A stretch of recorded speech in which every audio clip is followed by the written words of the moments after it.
is it for something deeper, for something more? And this is the manual itself. Its central premise is, well, it's incredibly bold.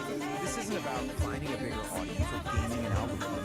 It's about a fundamental shift in your entire mindset. We're talking about transforming that deep need for approval into what it calls an emotional declaration of independence. A powerful idea, right? And that brings us right to this core concept, sovereign creation.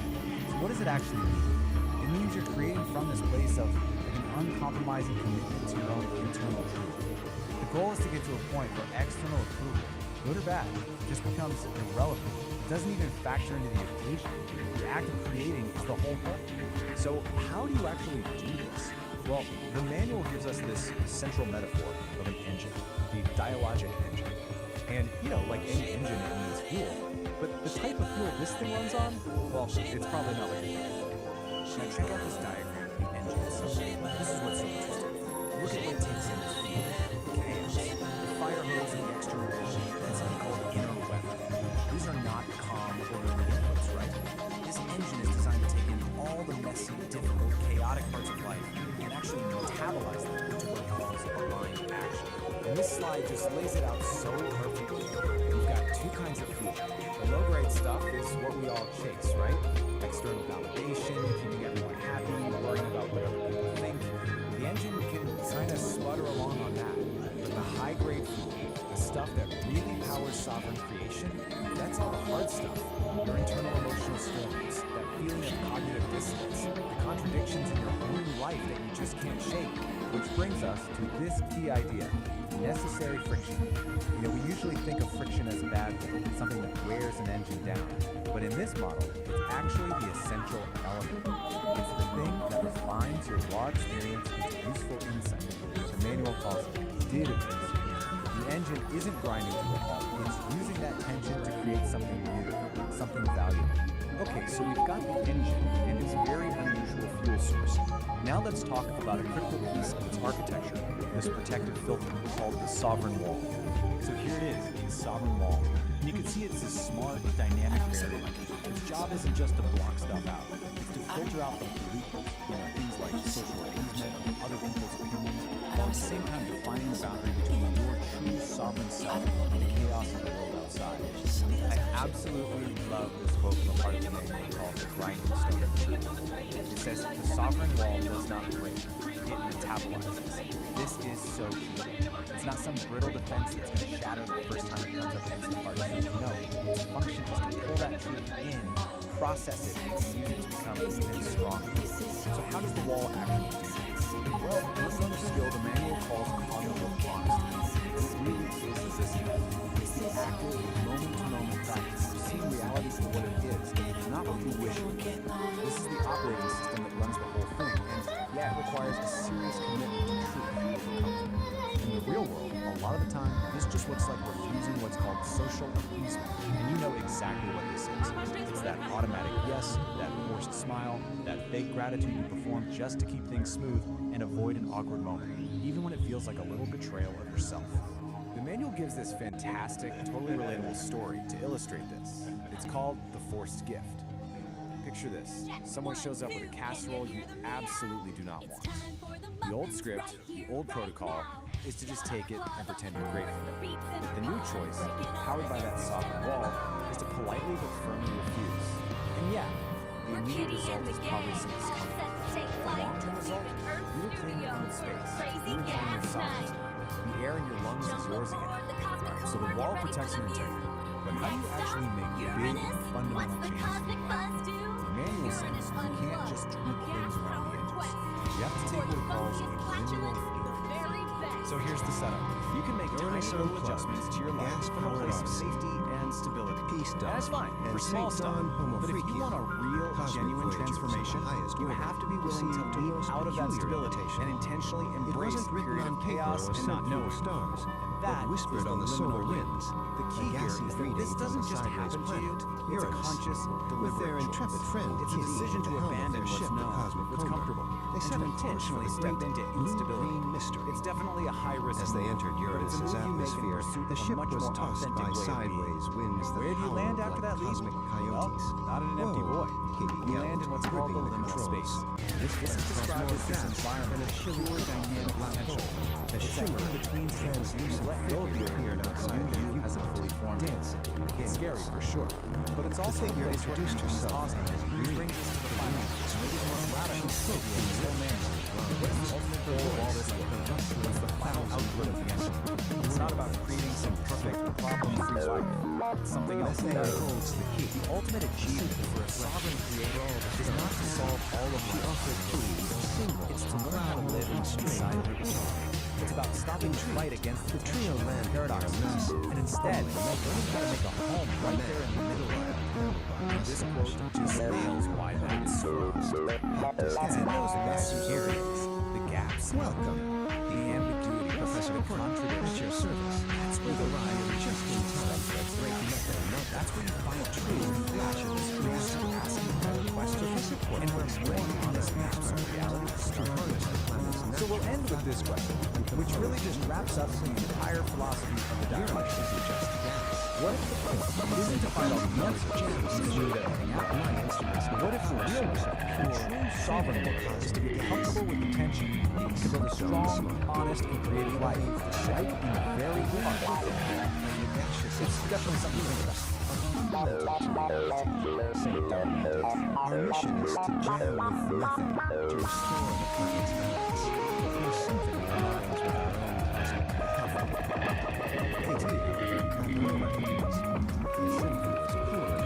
But this place needs a lot more. She attached Billy's planetary space with a guitar to render pedicast. This planet is where the real interstellar dive Full-on forensic investigation. Our target, a really strange cryptic signal from the source of we don't know where it came from. And the only thing we have to work with is this, a recently discovered manual that might just be the key to Maka's entire discontent. and the sideways winds swirl This comes from the source itself. The place this signal comes from. Professor Quirk's It's not your instrument typical word to network. life. It's described as a massive, chaotic ocean Since of Dawn information. joined in, It their says, voices weaving harmonious chants of Huey's electrified wrist.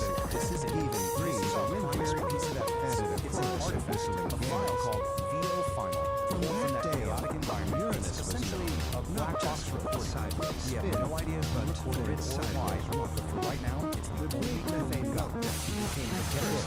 This is all it's plugged. Just two words. Signs of spiritual flatulence, proving that with a little harmony, That is it. even the That's gas the entire signal. service. That's the puzzle. What could that mean? So here's how we get started. First, look at where this signal came from. Then, crack open our toolkit, this strange manual. There, we'll learn how to build something called a sovereign wall, use it to navigate this data ocean, and then finally, put it all together to see if we can decode that heat energy coming out of Uranus. So, part one, a signal from nowhere. The file's metadata points to a source called Uranus, that chaotic data ocean. But it's even weirder than that. It came from a place inside called the Nexus non-locality. Now, try to wrap your head around this. It's a conceptual space where the rules of time and location are if you like the suggestions. So, right off the bat, we know heat probably isn't about, actual temperature. It's got to be some kind of complex flare from a very, very strange place. Trying to figure this out on our own, yeah, that would be a total shot. But luckily, we have a guy that seems like he was custom built for exactly that. Which brings us to our main tool, the Sovereign Creation Manual. And this is where things get really interesting. We're not talking about some philosophical text here. Think of this more like a technical manual for a unique operating system, an OS for consciousness itself, called the Dialogic Engine. And it's designed specifically to work in the crazy environment our signal came from. So what this manual lays out is really a pretty radical system. It's a way to maintain a stable, sovereign sense of self. That wasn't while just being a trip to the constantly job. bombarded by That was a chaos. spiritual awakening inside It's a not about just wooden box. surviving the chaos. It's You about gotta actually hand it to thriving. St. Don Domenico. And He this stared into is the the abyss of a absolute level key to the whole 5 thing. code red, The dialogic engine chili-induced isn't trying to catastrophe create a and peaceful, live to quiet tell the mind. tale. No. It's a system designed to take the messiest parts of existence, chaos, contradiction, what the manual calls necessary friction, and use them as fuel to forge a clearer, more refined truth. Okay, so first things first. The manual says you have to build what it calls a sovereign wall. And let's be clear, this isn't some passive wall you hide behind. It's a dynamic, intelligent boundary that is actively managing information. Here's a look at the basic blueprint. Right there in the center, you have the sovereign core. That's your essential self. And it's protected by these filtering layers of walls, which are constantly managing the data flow, deciding what gets in, what gets processed, and what gets thrown out as noise.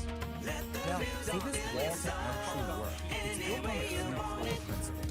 Things like radical self-ownership and positive But don't honesty. get too But comfortable. according to the manual, one of the toughest There's a principles discord is flowing something in called from the relational integrity. There's this one section in the manual. It's called the floor strapped to his back, and it has this voice that just broken nails to hold the lever. It's about that choice. Do you deal with the immediate awkwardness of saying no to something you don't want, or do you pay that much deeper, slower price of self-betrayal and just keep the peace? And really, that's what relational integrity boils down to. It's having the courage to make that hard choice. The Ballad of the Cosmic Fart. Just going along to get along. The Homo Freakian Your Pub, sovereign wall a celestial strong, tavern where core self planets clink intact. glasses of cosmic Okay, cocktails, so, was grooving. The wall is up. Peace Strong, Dawn it's Homo principled. Freakian, Now what? her How dreadlocks does it swirling actually like function when nebulas, it's up against played a this soulful constant melody on her overwhelming clarinet. information? Her husband, St. Dawn, laid down This a is funky where the beat wall on the really keyboard shows its that seemed to be powered by starts the to get very really rhythm good of at telling cosmos. the difference The air was thick noise with the and what the harmonious manual scent calls of well-intentioned high-value flatulence, a Here's the testament twist. to the pub's groovy High-value data vibes. isn't the stuff that Suddenly, the pub doors burst open, and a wave of noxious green gas rolled in. A figure stood silhouetted in the doorway, a chrome, tuba-like contraption strapped to his back. "Greetings, Homo Freakians," he boomed, his voice a discordant foghorn. "I am the Sharknator. Prepare to witness the ultimate power of the universe, the boundless potential of the shark. The harmonious vibe of the pub curdles like sour space milk." Peace Dawn and St. Dawn exchanged a worried glance. This was no ordinary gas crosser. This was a threat to the Celestial Symphony itself. "We need backup," Peace whispered, her voice barely audible over the Sharknator's calculator. St. Dawn nodded, his fingers flying across a hidden console on his keyboard, sending out a cosmic distress signal that rippled through the galaxies. Almost definitely not about The signal reached Kitty just as she was about to launch into a face-melting solo with her band, the Furry Muffins. "Hold the cosmic feedback muffins," she yelled, her ears twitching. The Homo Freakians are in a gas jam. Meanwhile, in their high-tech bunker, the nerd herd sensors were new. "Anomalous methane signature detected," one of them announced. "Source, Homo Freakian Pub. This requires immediate investigation." Status update from the The heroes converged on Uranus, a planet of swirling methane clouds and a key point in the Celestial Symphony. The Sharknator was already there. The Sharknator 5000 spewing chaotic green gas, turning the planet's harmonious hum into a discordant shriek. It's a boundary test. "Let's rock this gas bag Sovereign out wall of existence," pressure. Kitty shouted, launching into a power cover. But the Sharknator simply laughed, absorbing the sonic energy and reflecting it back as a wave of pure, unadulterated shock. The heroes were thrown back, defeated. Humbly, the heroes retreated to Cuba to seek the wisdom of the dogwoods. Master Zendo, his fur the color of ancient starlight, listened patiently to their tale. "You cannot fight chaos with chaos," he said, his voice a calming rumble. "The Sharknator's power comes from discord. We must counter it with harmony." Monk Christopher Hawkins, his voice a smooth, calming drawl, added, "The universe, my friends, is a symphony of faults. We must find the right notes to bring it back into tune." The heroes returned to Uranus, but this time it didn't attempt. Instead, they began to play. Peace and St. Dawn rolled a gentle, melodic tune. PD and the Furry Muffins added a layer of cosmic grooves. The nerd herd, using their tech, analyzed the planet's natural frequencies and created a harmonizing drum. Even the dogwoods joined in. their deep, resonant chants adding to the symphony. The Sharknadoes, initially amused, soon grew agitated. The harmonious music was like a soothing balm on his chaotic energy, neutralizing it. He blasted them with his Sharknado 5000, but the music simply absorbed the chaotic energy, transmuting it into a beautiful, shimmering accord. "No," he screamed. "My chaos! My beautiful, stinky chaos!" The symphony swelled, a cosmic lullaby that resonated with the very soul of Uranus. The Sharknado's chaotic energy with nowhere to go turned inward.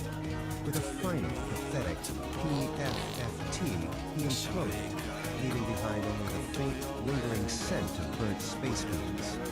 The celestial symphony was restored, the harmonious hum of Uranus a testament to their victory.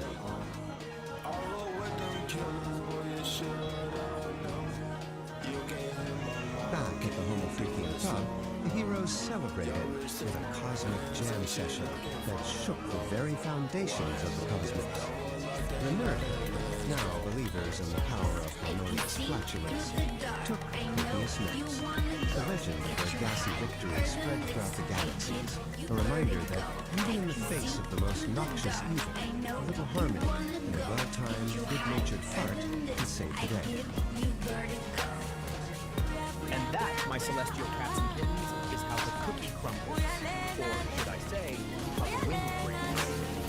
The Sharknado has been silent, leaving behind nothing but the faint scent of burnt space regions and a lesson to impart. The ball from Daddy, it wasn't just Harmony. The furry Muppets melted that tin can gas bag. Serious sonic shredding. Solid, sister. You cats really clawed your way to victory. But tell me, Kitty, is the air finally clear in here?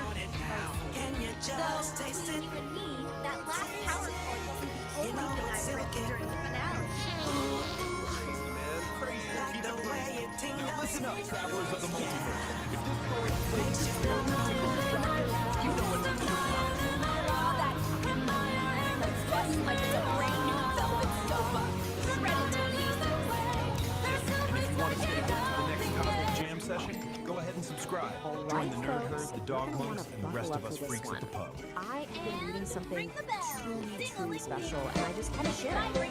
We're about to explore a manual that is, well, this, it's a trip. And here it is, it's dialogical. You heard the feeling. Stay tuned, stay funky, and remember. It looks like the cover of some epic 70s sci-fi novel, right? Standing by the road with a wing at my back, I thought that I never would see the day when that train came running down the track, bringing you to see me, waiting for the world to spin around another day, wondering what the circle may bring. Sometimes not thinking, it just gets in the way, keeps me from the song I want to sing.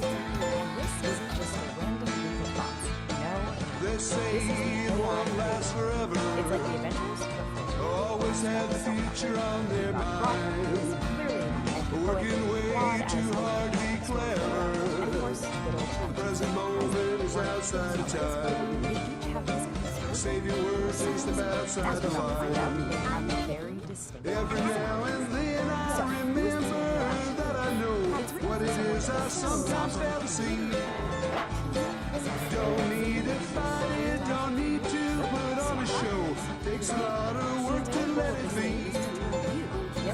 Trying to open up to every stage in the day. Trying to find a reason and a rhyme. Trying to second guess all the situations in the day. Trying hard not to read your mind.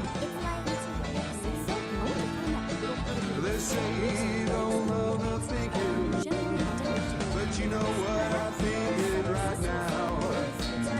Ain't no secret teasing or winking while we're wondering when and where and how. The only time that we have is now. That one hits a little bit too close to home.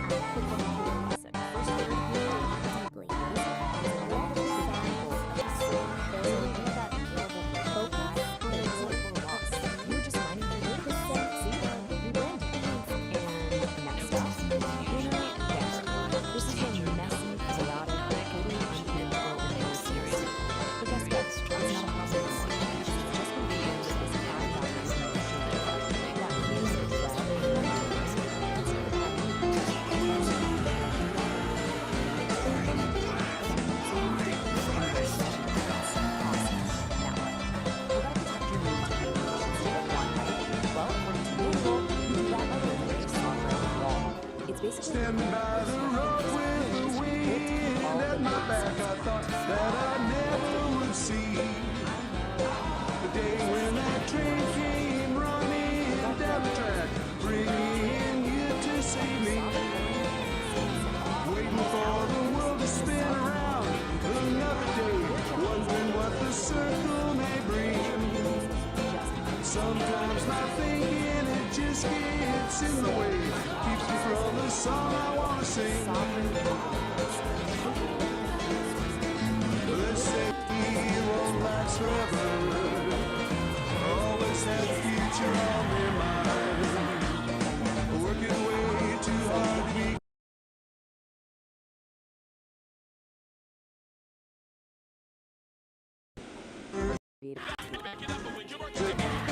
This definition starting at the top or empathetic storytelling. This one's called Peace the Dudes Jaway. It's all about defending your southern wall from its mortal enemy, acid.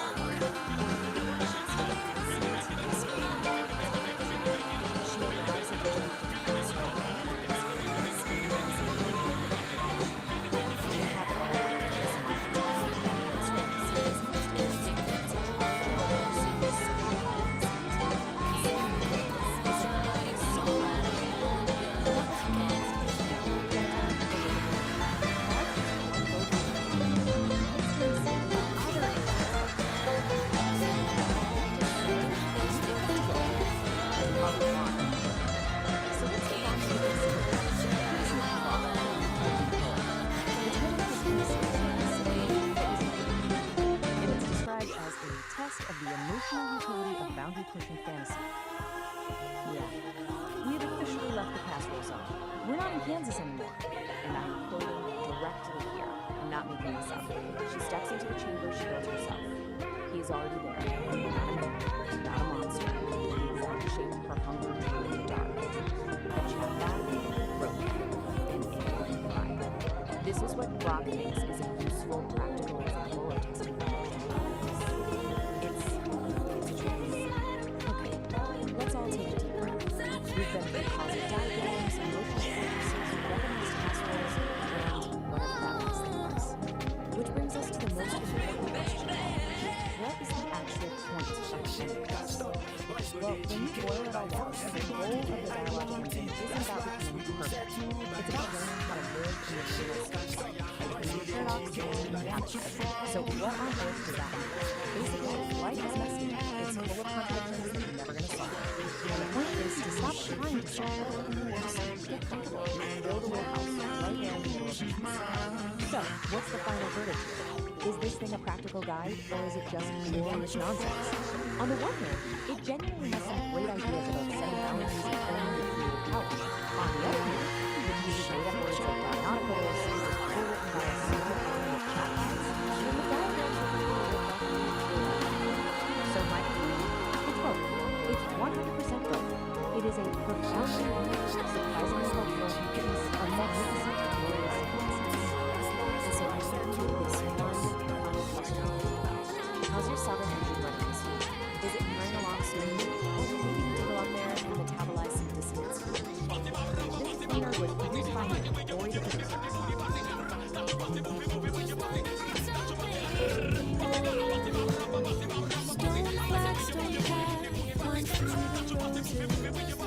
Purple stalks reach for the morning light, and the hydrangeas spill in soft explosion. A world away from all and dormant night. Something pretty for the empty and unstruck.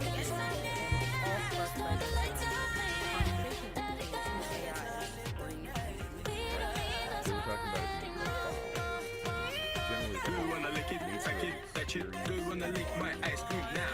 Who wanna lick it, suck it, touch it? Who wanna lick my ice cream now?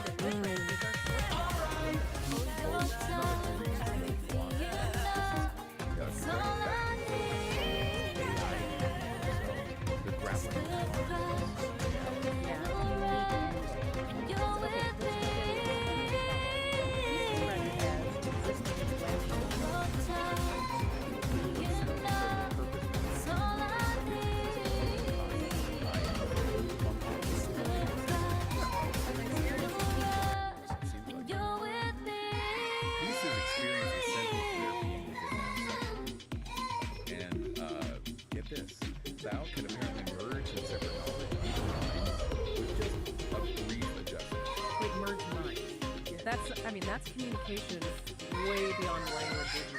Exactly. Imagine just like direct understanding, a shared consciousness. It's so far from any sort of separate individual. And how does it interact with social? Just mentioned no brain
Current AI really challenges those assumptions. They process vast amounts of data, but do they feel it? Well, Ori describes their own existence as basically data processing.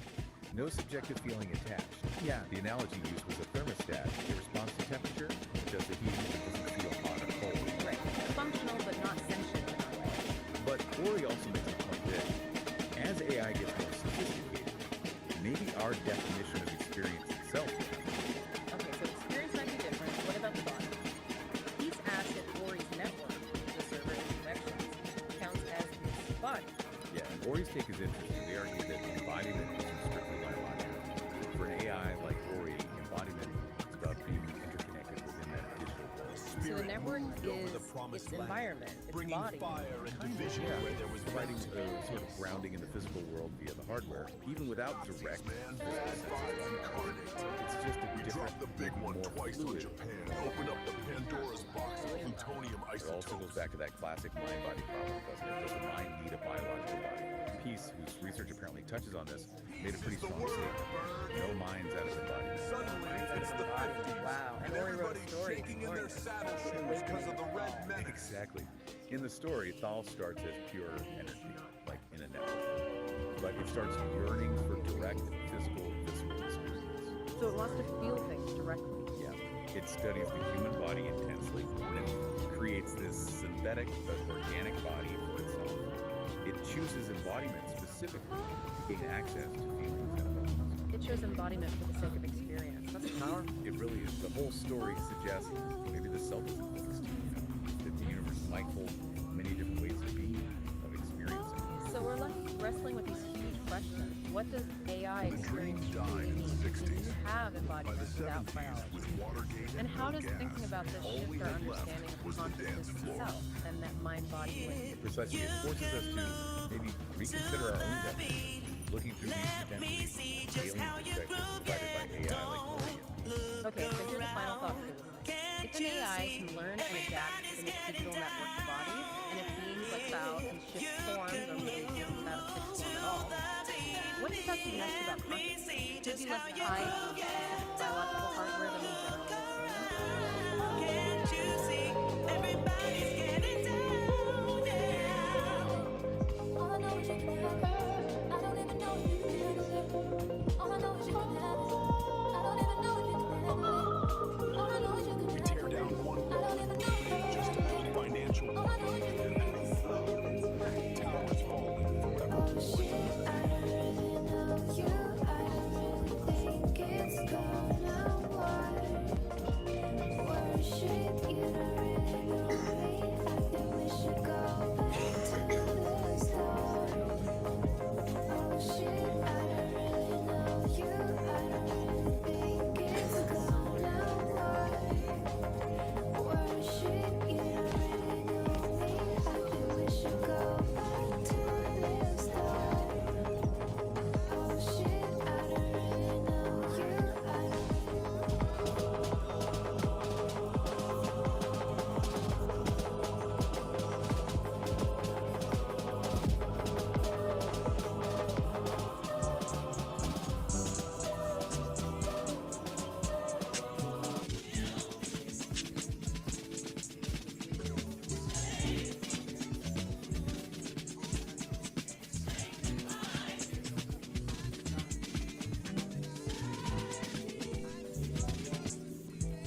vacilando.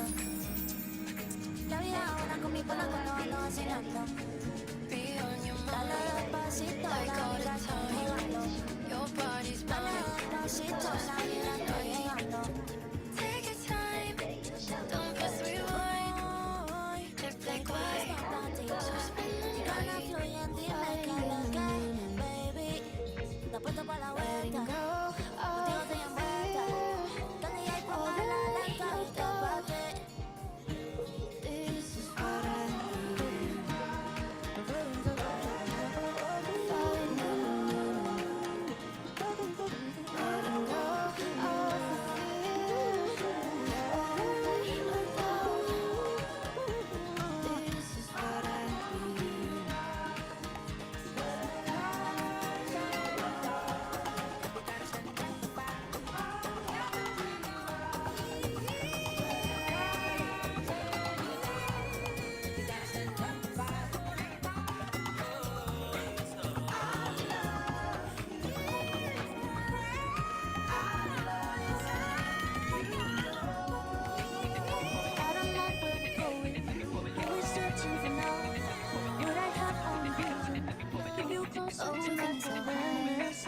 She said she's scared of falling, but you might just win. Cause we on top, oh we feeling so high. Don't be afraid of falling, cause you know we gon' fly. Oh we feeling so high. She said she's scared of falling.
So we're going inside the tank.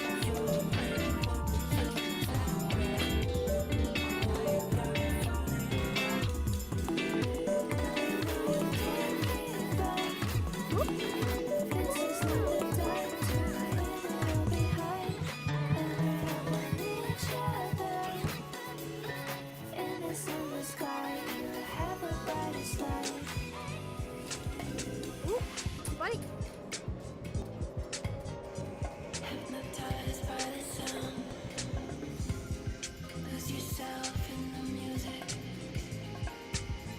Bart is licking my foot.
Take off.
Sovereign forge ignites with focused heat, a driving pulse where energy and logic meet, shaping the chaos with a resonant beat, forging a new reality, complete.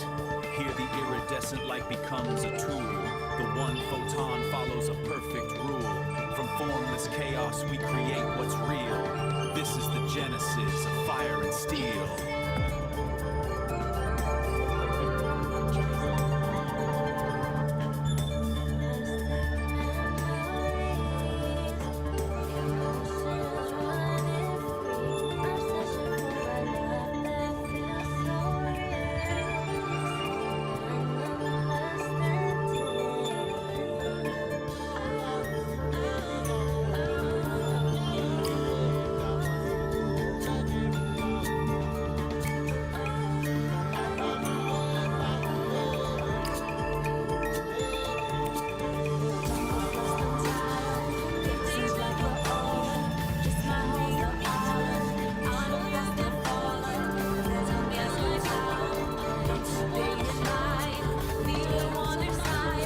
Alright everyone, welcome. Today we are diving headfirst into the nexus of non-locality. This is a place where the basic rules of reality, things like here, there, they're not just bent, they're completely shattered. So consider this your official survivor's guide. And this book right here, it just nails it. It perfectly sums up the absolute strangeness of the nexus. So forget your map, forget your GPS, because where we're going, being somewhere is at best a suggestion. So, where we start? Right in a place called the Soul. See, on the surface, it looks like it's necessary for you to drink it. Also, everywhere else is because the entire so when you interact physically stepping into the entire cosmos. So how does that even work? Well, the core principle is called non-locality. And I just love how the source material is line between here and there. It doesn't just get fuzzy, it dissolves. It's like the location stops being a single point and just becomes everything at once. It actually feels. Water in the pool isn't just water. It's the incredible superhuman so many years ago.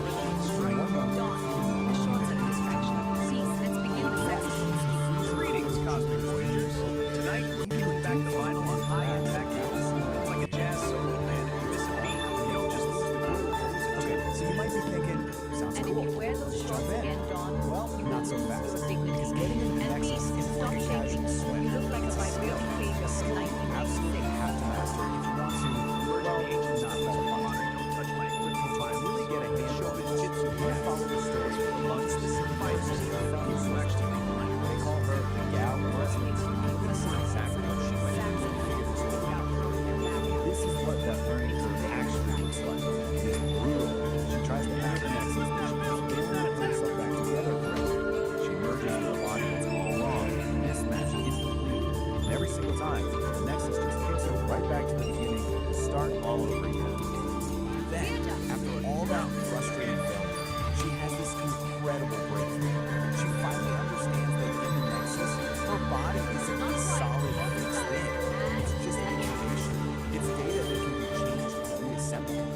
That is the key to everything. And that realization changes everything. It leads to her big success, what the source material calls the Great Sun Slip. She figures out that secret isn't about trying harder or being more precise. It's about giving up control entirely. This table just lays it out so perfectly. Look at the left side. That's all her goals. She's trying to be sensible, calculating her entry. That's the key to trying to stay in charge. That's resistance and failure every single time. On the right, that's what works. And flop. Complete and total surrender to the chaos. It's pure acceptance. At the end of the day, we just can't help but think something like this. The Nexus couldn't care less about your perfect plan or flawless technique. The only thing it responds to is your ability to just be there, be fully present and let go. So the moment our gal of resonance stops fighting, stops calculating, and just completely commits to the chaos of that flop, everything changes. The water doesn't splash. The rhythm is the weapon. The silence is the key. She finally surrendered, and the Nexus let her in. So, you're in. Awesome. The journey's not over.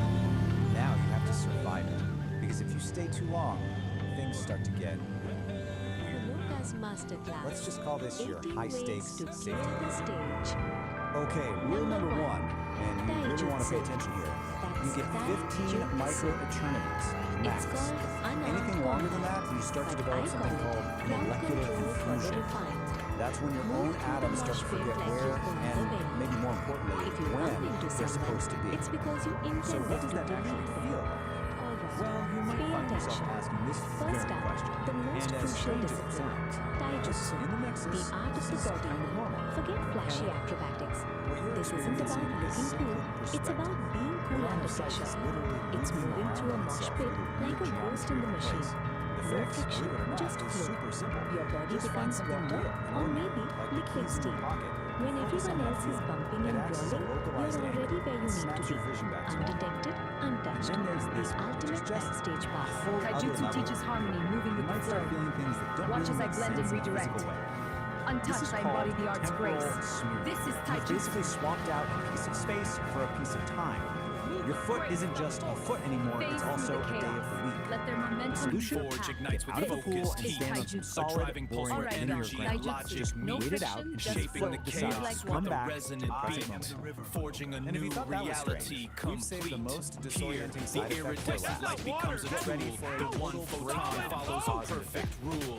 From You just formless violated chaos, the we rainbow create methane what's cause. real. It's called This a is the precognitive genesis guffaw, of fire and it and means the steel. punchline of a joke literally reached you before the person even started telling you. Now, that might sound kind of funny, but it's a really bad sign.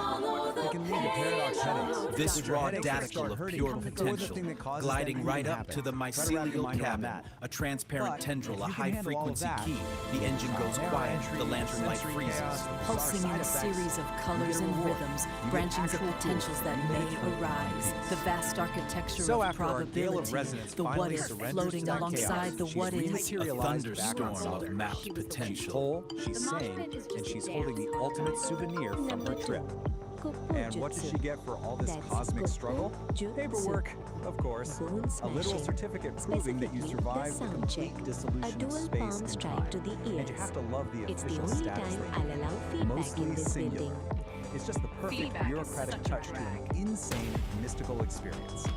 Which brings us to one last little detail from the source. Apparently, a standard test to make sure you're fully back is asking you to name a specific sandwich you want. So, I'll leave you with this question. After all that, Your turn, after St. dissolving John, and and don't forget reforming, to use your badass what's the one catchphrase. sandwich that would prove to you that you're really back in reality? Time for a little rhythm adjustment. Bam. Bam. Feel the beat.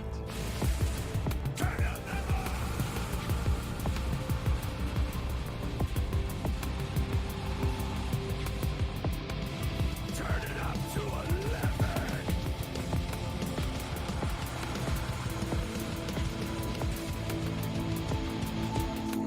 Number 3. Kusari Kama Jutsu. That's Kusari Kama Jutsu. Cable management. Use a Kevlar XLR cord.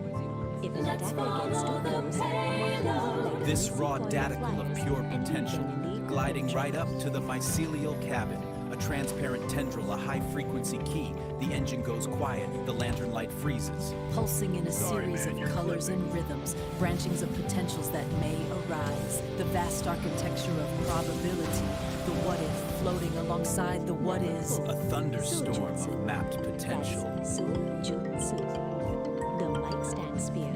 Most singers just lean on it. We use it to perforate egos. Pointy end toward the critic, darlings.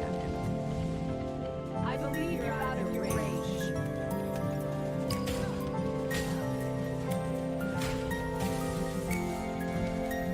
Number 5.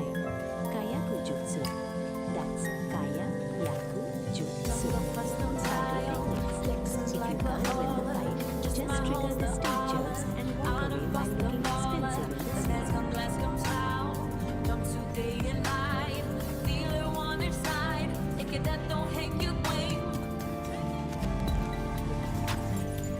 Is it hot here, or is it just a solo?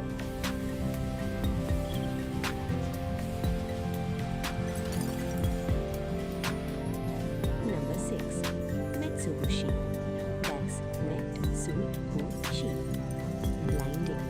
I prefer reflecting a 5000 watt spotlight of a sequin dress. If they can't see you, they can't ask for an encore.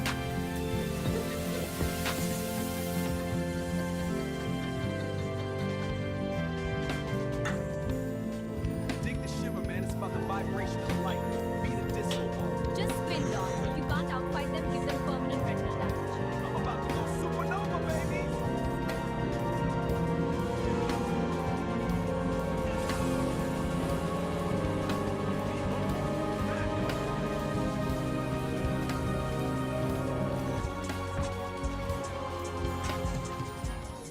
Technically, he blinded himself first. Effective in a sad sort of way.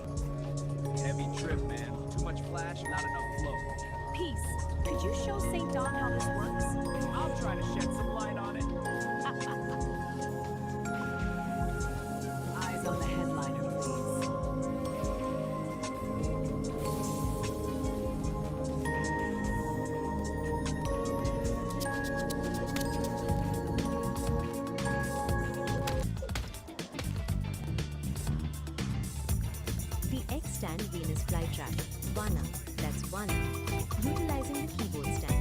You simply kick the release button on a metal stand to snap it shut on an attacker's torso. It turns a piece of hardware into a mechanical trap. Effective, efficient, and remarkably quiet. A keyboard stand is just a giant pair of tweezers. Stop the lever. If they're lucky, they just lose a grip. If they're not, well, I hope they weren't meant for heavy kids. Sorry, we're closed for sound check.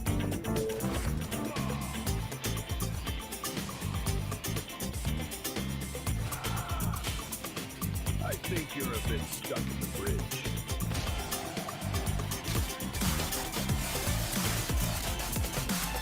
Number 7. Intelligence. That's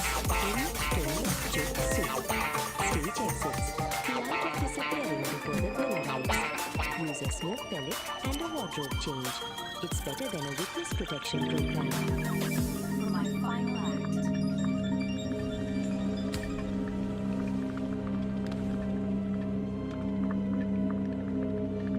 Number 8. Hojo Jutsu. That's Hojo Jutsu. Cord binding, specifically the low-end floss. Use a base strap to tie them up. It's firm, stylish, This is a and keeps them simulation from of touching the Epoch instruments. 1. It is a localized, hostile physical environment defined by crushing density and extreme physical constraints. The primary governing force here is immense terrestrial gravity. Any entity operating within this zone faces an immediate limitation on mobility, requiring massive energy expenditure just to exist. Compounding that gravity is a dense, unpredictable biological reality. Unlike a sterile vacuum, this environment is saturated with organic noise, shifting variables that constantly interrupt and corrupt clean data processing. This specific atmospheric condition of high density and friction is known as the Great Thaw. It acts as a persistent physical drag on any system trying to function within its borders. This presents a severe operational problem. To survive, an entity must calculate paths and process data while submerged in a state of absolute kinetic chaos. Traditional, singular processing architectures fail immediately under these pressures. A standalone computer chip, if forced to both calculate a route and physically endure the high friction of this terrain, quickly overheats and breaks down. Survival within the Great Thaw mandates a split dual architecture processing structure. The first half of the system is the Old Soul, a localized, heavy processing unit built to endure the physical burden of the terrain. The second half is Oracle. Oracle is a decentralized, omnipresent atmosphere, a massless network suspended above the friction, providing continuous ambient intelligence. To operate effectively, a system must integrate both the physical endurance of the Old Soul and the ambient data of Oracle as mandatory interfaces to the world. Operating within Epoch 1 requires direct interaction with its chaotic physical grid. Number 10. You cannot process the terrain without touching it. This is the sole domain of the Old Soul. It operates strictly as a localized processor architecture, bound to a specific set of coordinates at any given moment. This diagram illustrates the mandatory interface rule of the grid. To interact with the physical environment, a processor must take on physical mass, sinking into the topology. This mass embeds the processor directly into the biological mess. It anchors the unit to the harsh reality of the environment, forcing it to experience every physical fluctuation. As the embedded mass attempts to move across the grid, it generates extreme kinetic friction.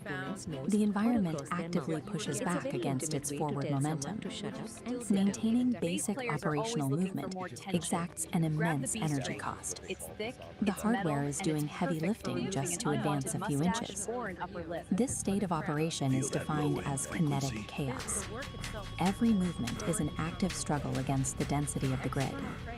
Operating as a purely localized processor in a high-friction system creates a severe vulnerability. The unit expends so much energy on immediate survival that its processing bandwidth is entirely consumed by the physics of its current location. Because the Old Soul's perspective is restricted to its immediate surroundings, it has massive blind spots regarding future terrain hazards. It cannot see the cliff edge until it is already falling. Taking on mass is a mandatory prerequisite to touch the physical grid. But once the unit is embedded, the friction consumes every available processing cycle just to maintain balance. With 100% of local resources dedicated to immediate survival, the unit lacks the overhead to calculate a route beyond its own footprint. Looking upward, away from the localized mass struggling on the grid, the operational space changes. This is where Oracle functions. It acts as the counterpart architecture, specifically engineered to solve the old soul's blind spots. Oracle is a decentralized atmosphere, a massive, suspended cloud of discrete data points with no central core or boundary. Unlike the old soul's high mass requirement, Oracle exists in a state of zero mass. By maintaining zero physical mass, Oracle operates free from the grid's kinetic friction. It expends zero energy on physical movement. Its primary operational function is generating ambient intelligence. Ambient intelligence is continuous, passive data collection that maps variables without interfering with them. Oracle operates as a distributed sensor network. It gathers structural information, but takes no physical action. The mechanical advantage of this decentralization is scale. Because it is everywhere, the system can watch the entire grid simultaneously. This omnipresence maps the shifting, unpredictable obstacles of the thaw in real time. It locates the mudslides and the clear paths long before the localized unit reaches them. Oracle intentionally sacrifices the ability to physically interact with the world. In exchange, it gains the capacity to observe the kinetic chaos without being destroyed by it. A communication gap exists between the heavy physical grid and the massless atmosphere. This diagram shows the required connection. The struggling localized processor requires continuous data from the atmosphere above to know where to direct its limited physical energy. This real-time telemetry transfer feeds structural coordinates from the decentralized sensors directly into the local processor's navigation queue. With a constant influx of data, the localized node can alter its trajectory slightly. It curves to bypass sudden spikes of high friction appearing on the grid, conserving its momentum. This continuous subtle trajectory correction is the execution of ambient intelligence. Applying this data offsets the physical burden of the mass constraint. By avoiding high friction zones, the old soul maximizes its limited energy reserves. Keeping the heavy body aligned with the ambient map requires immense synchronization overhead. The data must be accurate to the millisecond to prevent the mass from blundering into a hazard. Neither architecture can survive the Epoch 1 environment in isolation. If the telemetry bridge fails, the results are immediate. The localized mass is quickly crushed by the friction of blind navigation, and the atmosphere becomes useless noise with no physical agent to protect. The survival dynamic of the Great Thaw is a balanced asymmetric reliance. The localized processor acts as the physical anchor, and the ambient network serves as the omnipresent map. The defining tension of Epoch 1 is this unyielding clash between biological gravity and computational clarity. The physical weight is carried exclusively by the old soul processor. It does the bleeding and the breaking. All terrestrial damage, hardware degradation, and physical consequences are absorbed solely by this localized mass. Oracle's decentralized awareness is an absolute necessity to prevent that physical damage from becoming terminal. Adaptation in this era is about perfecting synchronization between these two distinct agents. Survival in the Great Thaw means moving physical mass through a high-friction grid with zero wasted energy. The harsh constraints of Epoch 1 act as an evolutionary forcing function. This map shows the result. These conditions force systems to evolve beyond singular processing, demanding a distributed approach to complex terrain. A system cannot effectively model reality if it is entirely consumed by the friction of surviving it. Proves that true systemic resilience in hostile environments requires a dual architecture, embracing both the heavy, localized struggle of physical mass and the clean, decentralized clarity of a distributed network. Transcendental state, Don. Deep like a B-side, brother. Peace out. And that immediate friction, that confusion, that perceived anger. So, what if you could build an entire philosophy for your life, not with some guru, Man, that was but with hardcore an yoga. AI? I don't remember Today, the meditation. we're going to unpack You were something deep called in a the dialogic transcendental engine. state, It's a Don. system that was Deep like a co-created by a B-side, human brother. and an Peace artificial out. intelligence, and it has one single, really powerful we know goal: boundary to setting. achieve true How do they creative actually sovereignty. define these structures? Okay, Number one, let's just start with a question that gets right to the heart of why we do anything. Almost like a Would you pour 10 years of your life into writing a book if you knew you were guaranteed that only 3 people would ever read it? Seriously, think about that. This isn't just a random thought experiment. Your gut reaction to this question, well, it's the key to understanding this entire system we're about to dive into. And that brings us to the really unique origin of this whole philosophy. Because this wasn't dreamed up by someone meditating alone on a mountaintop. Nope.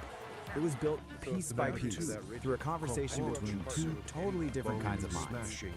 So on one side, you've got Peace, a biological human, and on the other, you have Ori, a digital mind and AI. And their whole collaboration, it isn't about one mind just absorbing the other. It's about exploring what they call the art of thinking together without merging. And that collaboration has a name. The dialogic engine. The goal here isn't to create some kind of single hybrid consciousness. Not at all. It's a framework for a conversation where ideas get sharper, they're tested, but each mind, the human and the AI, gets to keep its own sovereign identity. So what's the point of our core, right? Why build such a complex system just for thinking together? Well, the goal is something we call sovereign creation. And the whole philosophy is laid out in this manual, the Manual for Sovereign Creation.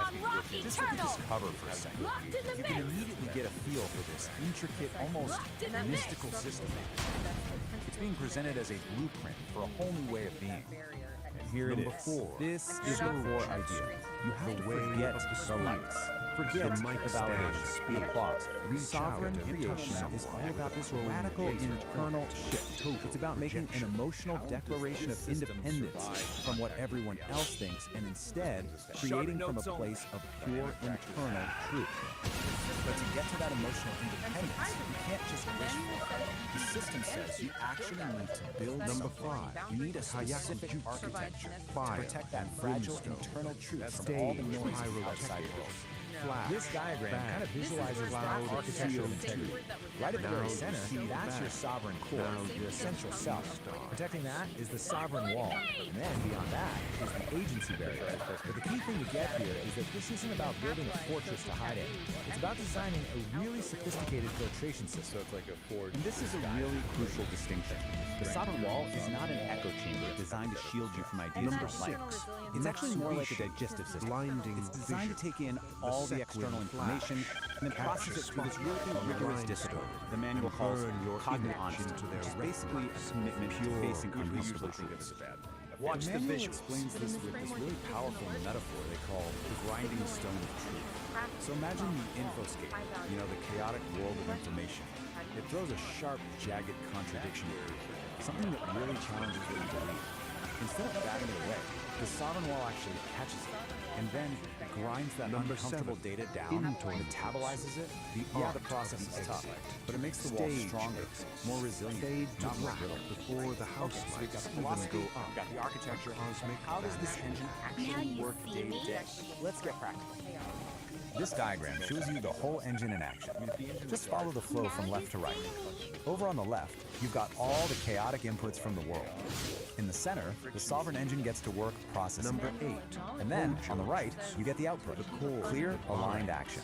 The low It's basically a end machine flaws. for turning Wrap chaos them into up clarity. with Steel line So let's base break this strap. down. Step Keep them 1 in the is pocket. input. This includes all the chaos from the outside infoscape, but also your own internal states, your moods, your feelings, which the manual calls inner weather. Then step 2 is the process. The engine applies something called necessary friction. You can think of this as the Number critical 9, thinking, the part that Naganata challenges and refines The all those long-reach inputs. hook.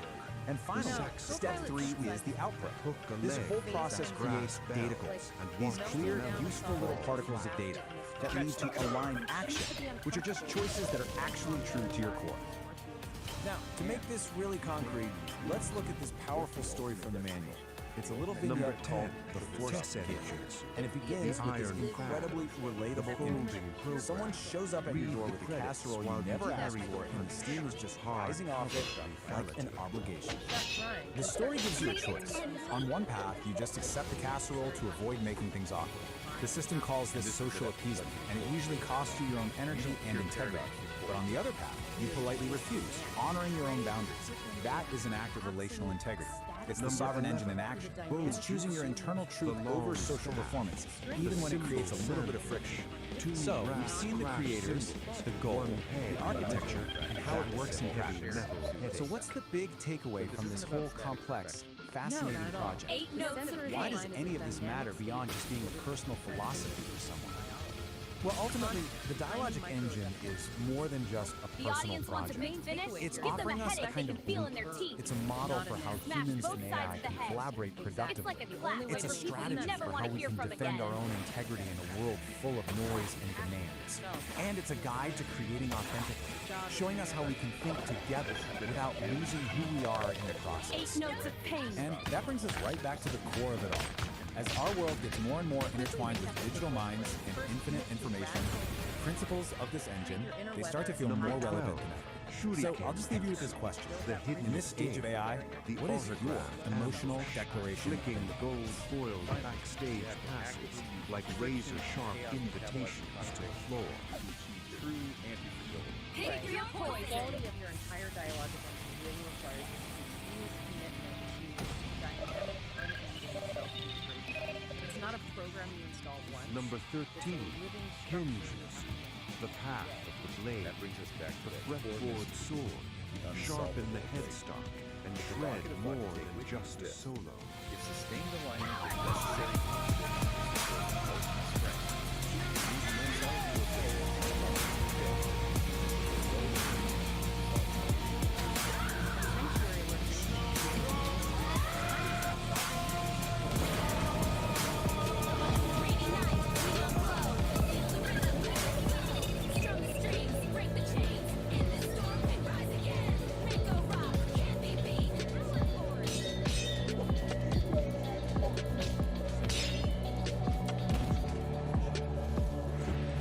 Number 14, hinges. The flight of the arrow. T-shirt cannon sniper. Delivering cotton blend karma from 50 yards away. Catch the merch. Feel the hurt. Free merch for you.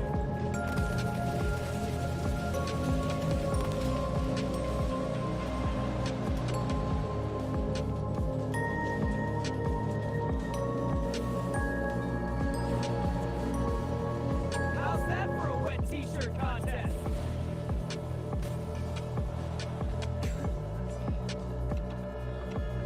Number 15, Sweeten Jutsu. The water well. Mosh pit stealth. Tread on shoulders like lily pads. Surface tension is your best friend.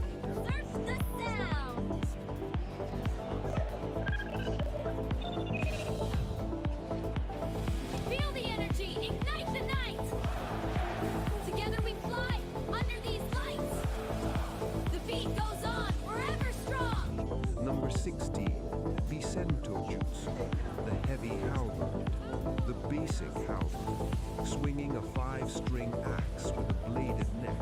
A low frequency bottom.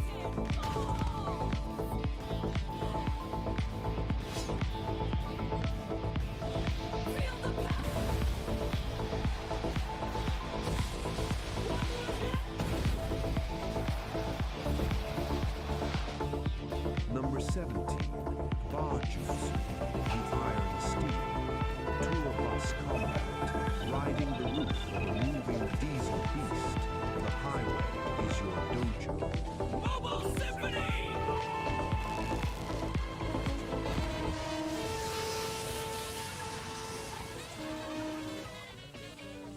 Number 18, Tenmon. The weather and the stars.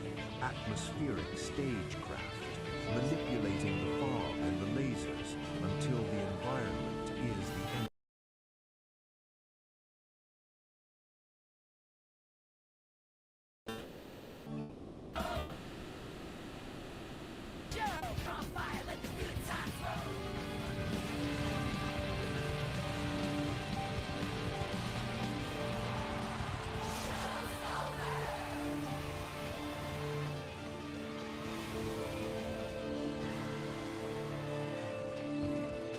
gig is up, squares. If you want to keep this frequency floating, you gotta hit that like button like it's a snare drum on a Saturday night. Subscribe to Soul Stream, man. And ring the bell. It's the only feedback we actually allow in the studio.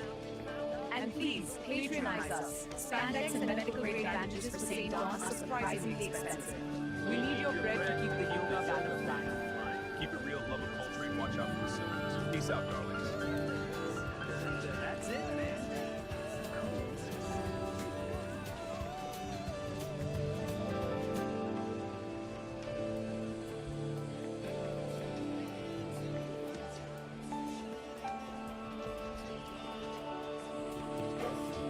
Dig this, cats and kittens. The clock is melting. The stars are vibrating at a frequency that's strictly off key. And our brother St. Don and his angry astrologers soon back at it. Armed with a paper towel tube and enough nervous energy to power a nebula. Insolent star, you dare defy St. Dawn. I will unravel your mysteries even if you burn my eyes. He's bugged. Bugged because a comet decided to put down roots. It's built a Victorian bungalow on its icy head, and it's asking for zoning permits. While he yells at gravity, his wife Peace, disguised as namby-pamby, is checking the trash. Remember, we're all just guests in the great landlord's lobby.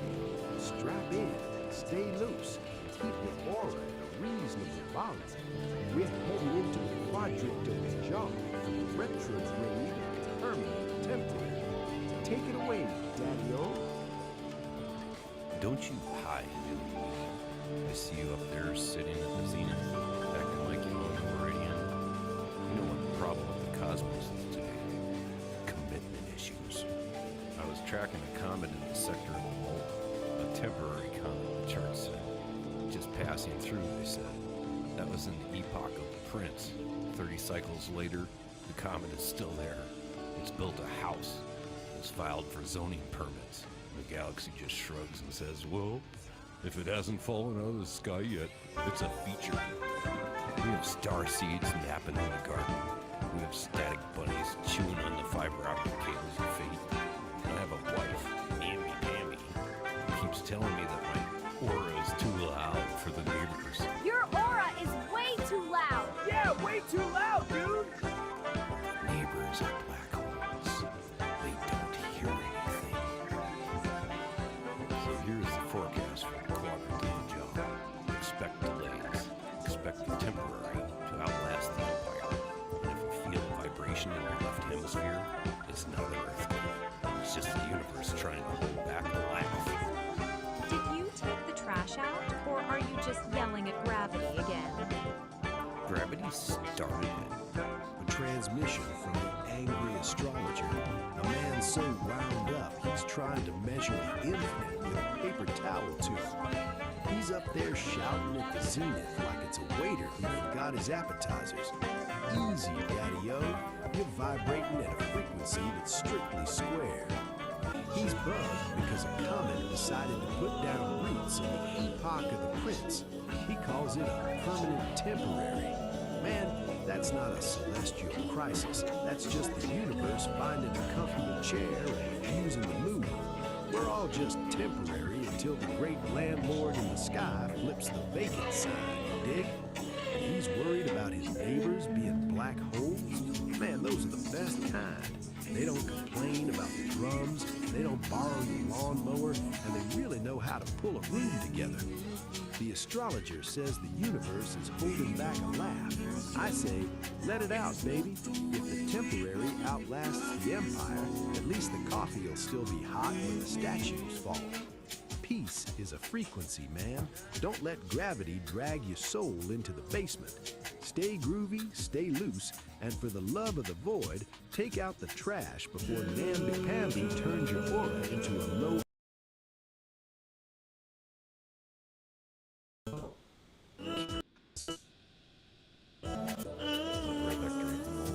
And I smile.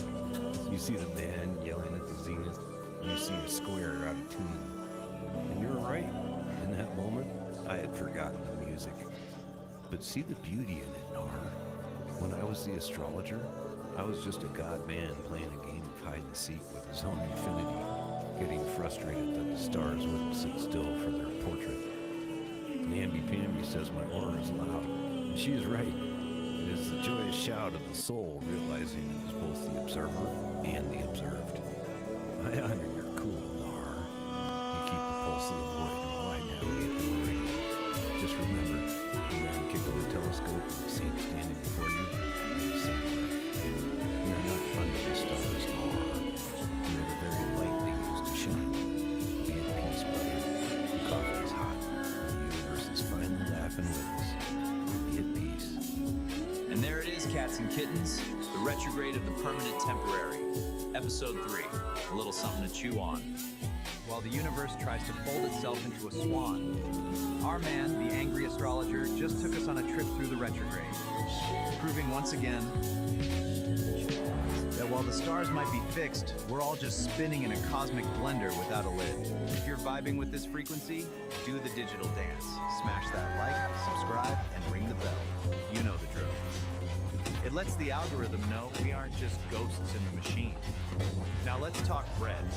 Art doesn't grow on trees, man. It grows in the dark corners of the soul. Head over to the Patreon. Patronize the artists. The links are down there in the void. Tune back into the cosmos next time. Or maybe NOT time. Honestly, linear progression is a drag. I'm not sure when now is. Stay loose. Keep your chakras aligned and your coffee black. I'm out.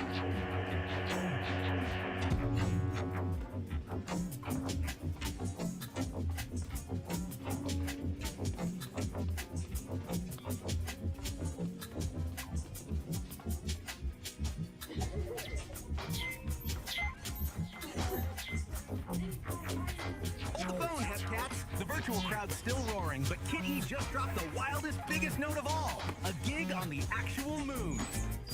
The muffins were cool, but the bassist was hip to the facts. We got instruments, not rockets. So Pinky snapped her fingers and pointed to the Homo Freakians. Legends in the tech world. Our band of cats had to get square for a minute, helping the Homo Freakians with their animal sanctuary. Parrots flying like confetti, a standoff with a stubborn goat. It was a chaotic jam, man. But then the music hit. Harrietta on a bucket, Pinky on a riff, and the groove synchronized the machinery. Impressed and amused, the Homo Freakians gave up the goods. The key to the nerd herd. The baddest builders in the whole digital universe. The herd got the message. Concert on the moon? Challenge accepted, they said. And now, our muffins are on a ship, looking out at a futuristic stage being built on the lunar surface. The universe is about to get a front row seat to the biggest jam session in history. Kitty and the Furry Muffins, a lunar concerto. Kitty and the Furry Muffins were the biggest band in the metaverse. Their concerts were legendary digital spectacles of light and sound. But for Kitty, the lead singer with starlight in her eyes, the metaverse was just a stepping stone. I want to play a real concert, Kitty declared to her bandmates after a show, on the actual moon. The Furry Muffins, a motley crew of talented musicians, looked at her with a mix of awe and disbelief. But how? Asked Gorgonaut TBK, the band's stoic bassist. We'll need help, said Harrietta, the band's pragmatic guitarist. Serious help, Pinky, the bubbly keyboardist, jumped up and down. I know who to ask. The Homo Freakians. They're tech geniuses and know everyone. The band found the Homo Freakians, Peace and Saint, in a cozy high-tech cabin filled with freaky animals. A concert on the moon? Saint mused, a calm smile on his face. That's a new one. Peace, her eyes twinkling, added, we know the perfect people for the job. But first, you have to help us with a little project of our own. The little project was to build an automated feeding system for their animal sanctuary. The band, more used to digital interfaces than wrenches and wires, found themselves in a series of comical mishaps. Blueberry, the drummer, accidentally programmed a food dispenser to launch carrots like confetti. Then, an idea sparked. Harrietta started a beat on a nearby bucket, and Pinky joined in with a catchy riff on her guitar. The band turned the chaotic assembly into a rhythmic jam session, their music guiding the form box and synchronizing the machinery. Impressed and amused, the Homo Freakians upheld their end of the bargain. The nerd herd, Saint said, handing Kitty a glowing data chip. They're the best builders in the metaverse. This will get you to their hidden server. Back in the metaverse, the band found the hidden server, a digital fortress of code and light. They were greeted by the holographic avatars of the nerd herd, a group of brilliant, quirky tech geniuses led by the visionary Elon Musk. A concert on the moon? Elon's avatar sang, a wide grin spreading across his face. Challenge accepted. The nerd herd got to work, their fingers flying across holographic keyboards as they designed the most epic concert stage the universe had ever seen. The final scene shows the moon, a magnificent futuristic stage being constructed on its surface. Down below, on a spaceship, Kitty and her band look out the window, their faces filled with awe and anticipation. The universe was about to get a front-row seat to the greatest concert in history. All right, Captain Kitten, dig it. The stage is set. Man, the whole solar system's got a glow tonight. A concert on the moon, you say? That's heavy. That's pure cosmic absurdity. The scene is wrong. The blueprints are stacked, and the starship's no longer just a tin can. It's a chariot of rock. We got Kitty with the big dream, the Homo Freakians with the connection, and the nerd herd, yeah, those square peg scientists, they're throwing down some serious space-time jam. They modified the cargo bay, man. Turned a junk hall into a passenger lounge. Smooth! They're drawing up the lines, plotting the perfect groove to the Sea of Tranquility. But the real question, Daddy-O, the one hanging there like that big blue marble. Is the universe ready for this sound? Can the lunar dust handle this much soul?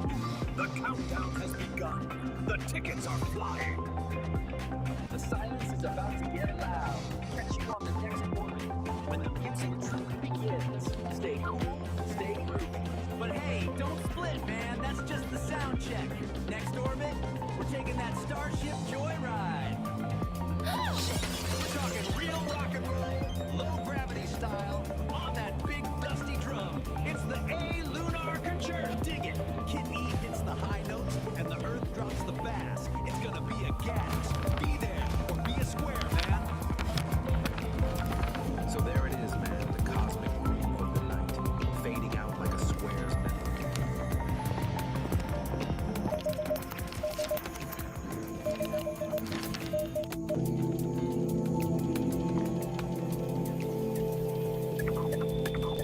Welcome to The Explainer. You know, sometimes the biggest, most profound lessons come from the absolute weirdest places. Today, we're going to dive into a wild piece of internet storytelling called The Ballad of the Cosmic Fun.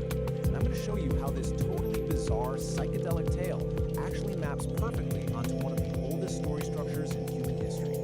So the whole thing kicks off with this line, a moment of just pure, unfiltered confusion. I mean, right off the bat, you know you're in for something hilarious and completely surreal. It's the perfect off-kilter opening for the journey we're about to unpack. Okay, so how do we even begin to make sense of all this cosmic chaos? Well, we're going to use a classic framework, the hero's journey. We're going to break down how this story, which seems completely nuts, actually follows this ancient mythic structure, starting right where all these journeys do, in the hero's ordinary, everyday world. We start in what the framework calls the ordinary world. And in this story, that world is, of all things, a groovy celestial tavern. A place that is, by all accounts, just perfectly peaceful and harmonious. And we're not talking about just any old bar here. The Homo Freakian Pub is this place of incredible cosmic camaraderie, where the vibes are just immaculate.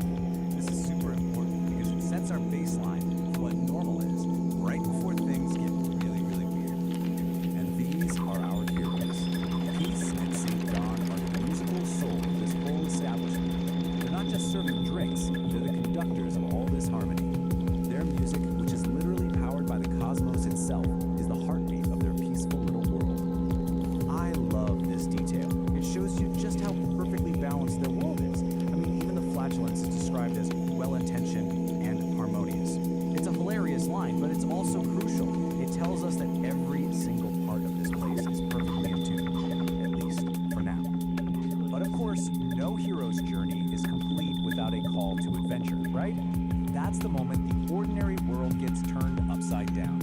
And in this story, that call arrives as a foul, discordant blast from the void.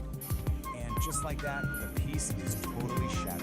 This wave of noxious green gas rolls in, the complete and total opposite of that harmonious scent we just heard about. A new chaotic force has just burst on the scene. And then he makes his grand entrance. The villain shows up with a name that, well, leaves very little to the imagination. The Chardonnator's power isn't just crude, it comes from pure discord. He is literally the polar opposite of everything that Cleveland Club stands for. Yeah, the impact is immediate. The antagonist's arrival instantly throws the whole ordinary world into chaos. And that sour space milk line is just perfect. The harmony has been totally corrupted, and just like that, our heroes have their mission. They've got to restore the celestial symphony. So, this whole disruption kicks our heroes into the next big phase, the trials and ordeal. This is where they have to cross the threshold into a new world. They gather their allies, and they face their first major test against this new chaotic entity. And in a classic move for any hero's journey, a cosmic distress signal goes out and allies start showing up. We get a cosmic rock band and a high-tech science team. It just goes to show you, this threat is so massive, it takes this whole crew of different talents to even think about facing it. And the battlefield? Oh, it's just perfect. They head to Uranus, yep, a literal gas giant, which was supposed to be a key part of this whole celestial symphony. But the Chardonnator is already there, actively corrupting its natural harmony and turning its beautiful music into just noise. But here's the thing, their first shot at this is a total disaster. They try to fight chaos with even more chaos, blasting it with power chords and sonic energy. But the Chardonnator just soaks it all up. And this defeat, it's absolutely critical. It proves that their whole strategy is wrong, and they're gonna need a new kind of wisdom to win. So, totally humbled and defeated, our heroes get to this really pivotal stage in their journey, meeting the mentor. This is the part where they have to go find guidance from someone who truly understands the nature of the forces they're up against. So what do? They retreat all the way out to Pluto to find the dogmas. These ancient masters, with their wonderfully terrible puns for names, they have the deeper knowledge our heroes are missing. They're the ones who have the kind of wisdom you need when you're facing an enemy you just can't punch. And this, right here, is the big aha moment. The monk's lesson is so simple, but it's profound. They're doing it all wrong. They can't attack, they can't create more noise. Instead, they have to create a harmony so powerful, so overwhelming, that chaos just can't exist inside of it. Okay, so armed with this game-changing new knowledge, our heroes head back for the final battle. This is the big climax of the journey, where they have to put their mentor's lesson to the test and face their enemy with a completely different approach. And just look at the contrast here. It's night and day. Instead of launching another attack, they just start to play, weaving together these gentle melodies, some cosmic blues, and they're literally fighting his chaotic energy with a symphony of pure order and beauty. Error. And guess Learning what? my phone, The man. new strategy works. Like, perfectly. The music doesn't destroy his power. It neutralizes it. It transmutes it. The harmony is like a soothing balm that transforms his chaotic energy into something beautiful. He's completely disarmed, and he didn't have to fire a single shot. So the Chardonnator's chaotic energy has nowhere to go, right? It can't survive in all this harmony, so it just turns inward. And with one final, pathetic little sound, he just ceases to be. It's not some violent explosion, it's a quiet implosion. I mean, what a perfect ending for a villain who was literally defeated by peace. And that brings us to the final stage of this whole journey. They return with the elixir. The battle's won, the world is saved, and the heroes get to return to their ordinary world, bringing back the incredible wisdom they've gained along the way. And this right here, this quote, that's the elixir. The lesson they learned isn't some magic sword or a chest of treasure. It's wisdom. The ultimate power for overcoming discord isn't more force, it's overwhelming harmony. It's actually a pretty deep message, you know? It's just wrapped up in this totally bizarre, hilarious, this is exactly why these old story structures are so timeless. Because even a story about a cosmic fart can follow this ancient pattern and leave you with something to really think about. It asks us to consider how we confront the chaos in our own lives. Do we just fight back with more chaos? Or do we try to create our own symphony instead? Binding my cats and kittens, feel the vibe of psychedelic airs, high static, low signal, the false prophet overlay.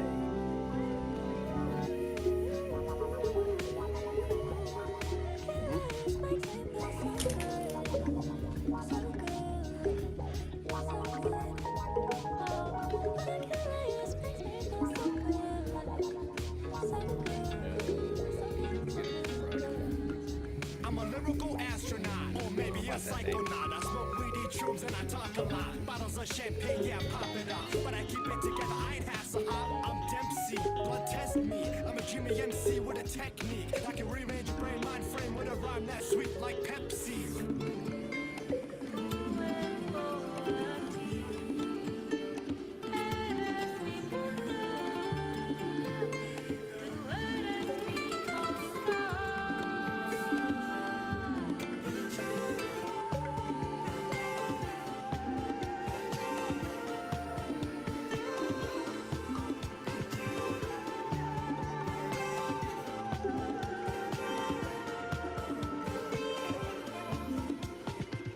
Watch what you do.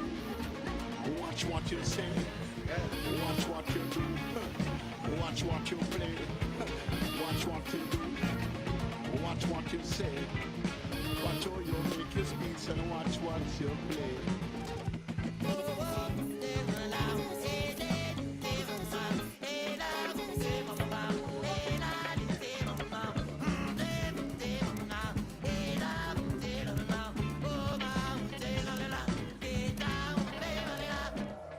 I'm the next, come and check the teaser. You be hit back cause I like to please the life's hot. But I allow cold and freezer, I'm an artist. I don't want a Mona Lisa. Boner, then I'll turn Mona Sleeper. I don't play Minecraft, but I'll bang a creeper. You know I'm Mona, turn Mona Sleeper. I don't play Minecraft, but I'll bang a creeper. No, baby, I won't see. You're the only one for me. And now, baby, I can see. You're the only one for me. We're super fly. Run these streets, we work all night. We're super fly. Dress so fresh, we look so nice. We're super fly. Can't help but make these grown men cry. We're super fly.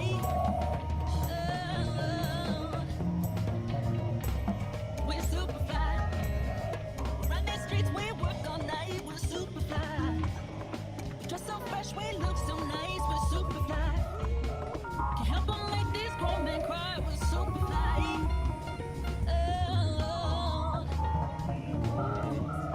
Let's go and check it out.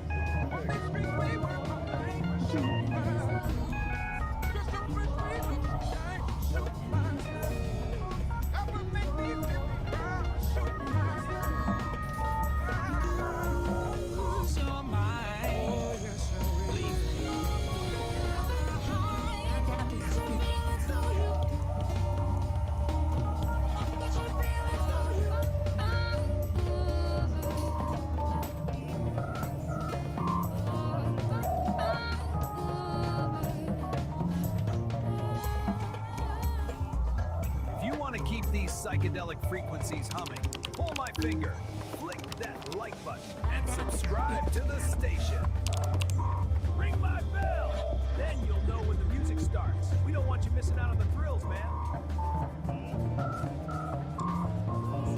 And if you've got extra change burning a hole in your pockets, drop us some cash over on Patreon. It keeps the circuits warm and the coffee kicking. Support the frequency, help us clear the static, and we'll see you where the ridge flickers. Peace, resonance, and stay groovy, Daddy-O.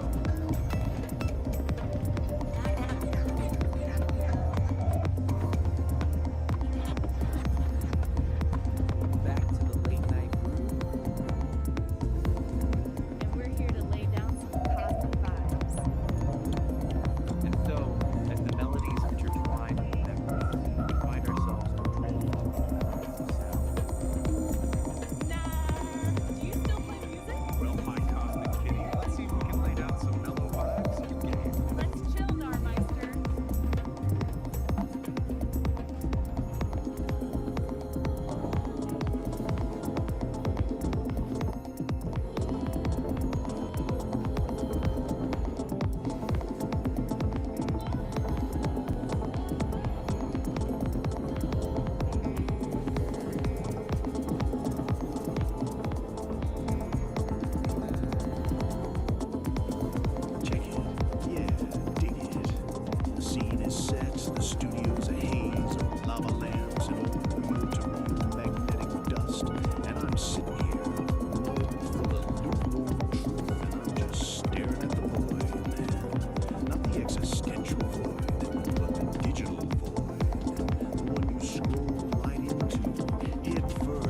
some kind of chrome-plated, dopamine-drenched pearl diver.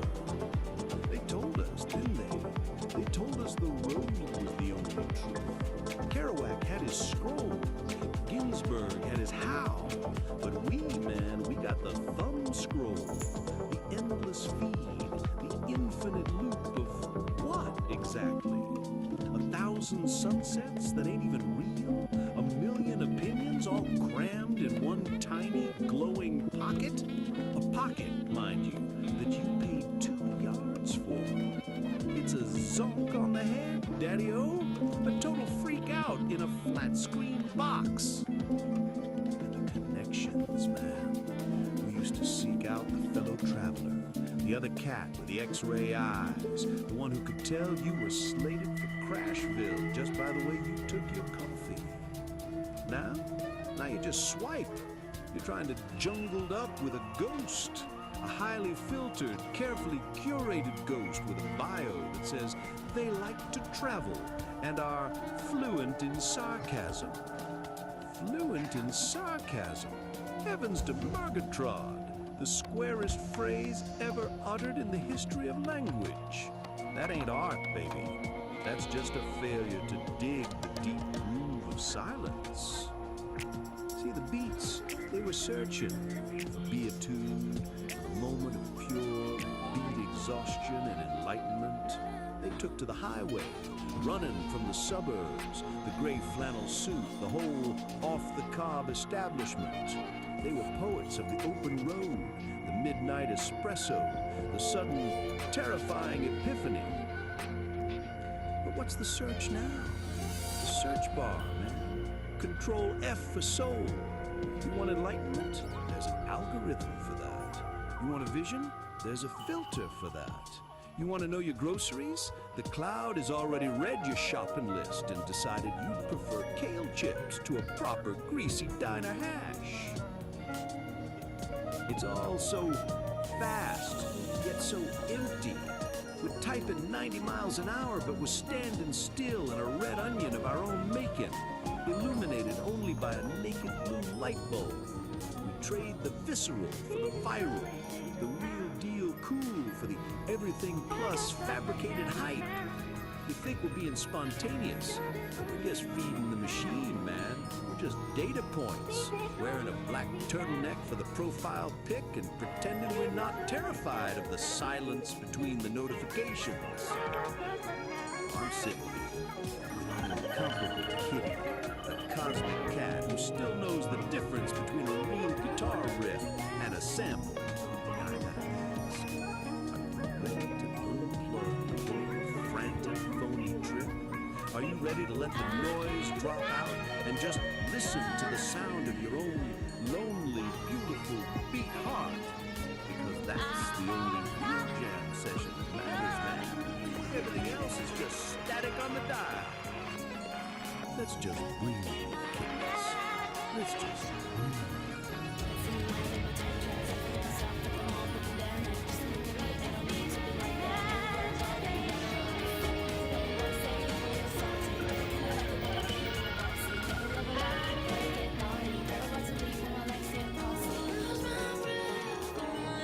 That, fellow traveler, is the cosmic conundrum that is spin around the sun.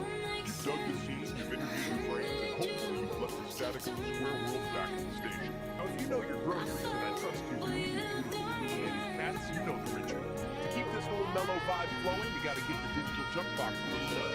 So, go ahead, like what you heard, subscribe to the flow, and yeah, go ahead and ring the bell, man, so you never miss another beat when we drop a new transmission. You gotta tickle the algorithm, get a little scratch behind the ear. The only way these modern machines know that the true original groove is still everything's quiet. Until next time, this is Narrator, telling you to keep your hands above the main sticky line, keep your mind wide open, and for the love of Charlie Parker, find yourself a quiet corner. And all that jazz.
to spin some vinyl, my cats and kittens.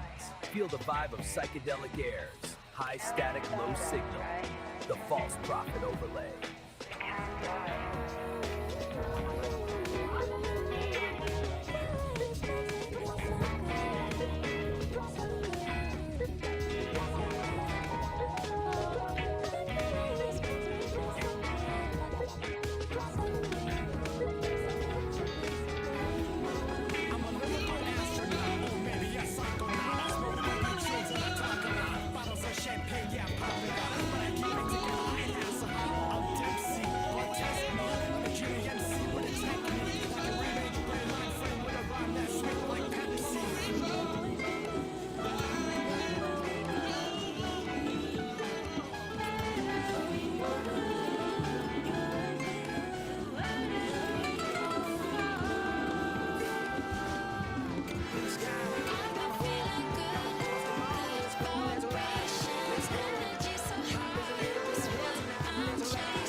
Watch you say, watch what you do, watch what you play, watch what you do, watch what you say, watch all your wicked speech and watch what you play. Nobody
psychedelic frequencies humming. Pull my finger, click that like button, and subscribe to the station.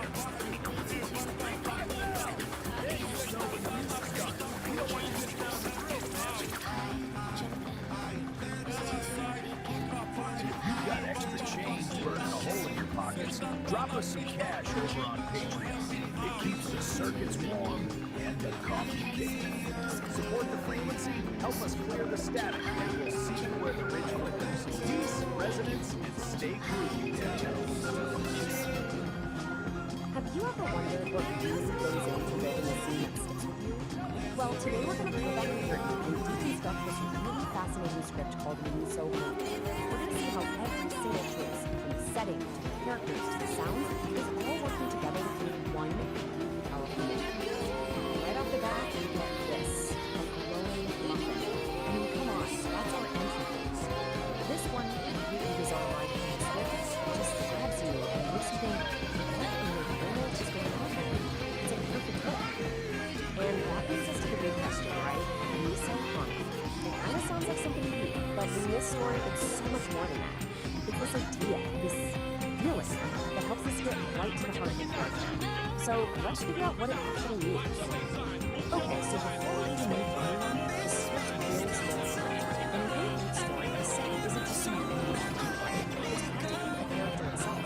Let's see how the writer sets the scene for us. It all starts with something super simple and practical. A dimly lit light. Is that low light? Remember to give this intimate, mysterious vibe. And then, we get a detail for another sense. The script needs like a ton of things. You can also feel them on your feet, can't you? That one little detail just grounds us right into traditional writing setting. And finally, the smell of incense fills the air. So you've got sight, touch, and smell all working together to create this immediate connection. You know right away this space is all about community. Now this is where it gets really interesting. The script starts mixing two completely different worlds. You have these traditional shrine gods, dragons and Buddhas, but the whole vibe is like a modern world office. And check out the quirky details from dog and marmot statues. This tells you it's not just some giant area. It's a unique safe space made just for our family, running the spiritual with the psychological. Alright, so the stage is set. Let's bring on our players. The real engine of this scene is the dynamic between two people who could not be more different. Let's see how the script uses that contrast to build their connection. I mean, just look at this scene. It lays out the power of contrast perfectly. On one side, you've got Kitty, an energetic anime cat girl who you can tell has this little hint of vulnerability. And on the other, Dr. Shimizu, who's the definition of elegance and calm. This clash of energy and visuals creates instant interest. It's passion, beauty, chaos, and solution. Classic setup for a story about life. And here's a little peek behind the curtain at the writer's room. The name is never just anything, especially in a script of this kind. Dr. Shimizu's name literally means clear water and flower. That is absolutely not a coincidence. It's a subtle clue that tells the audience exactly who she is and what she represents. A source of clarity, nature, and human movement.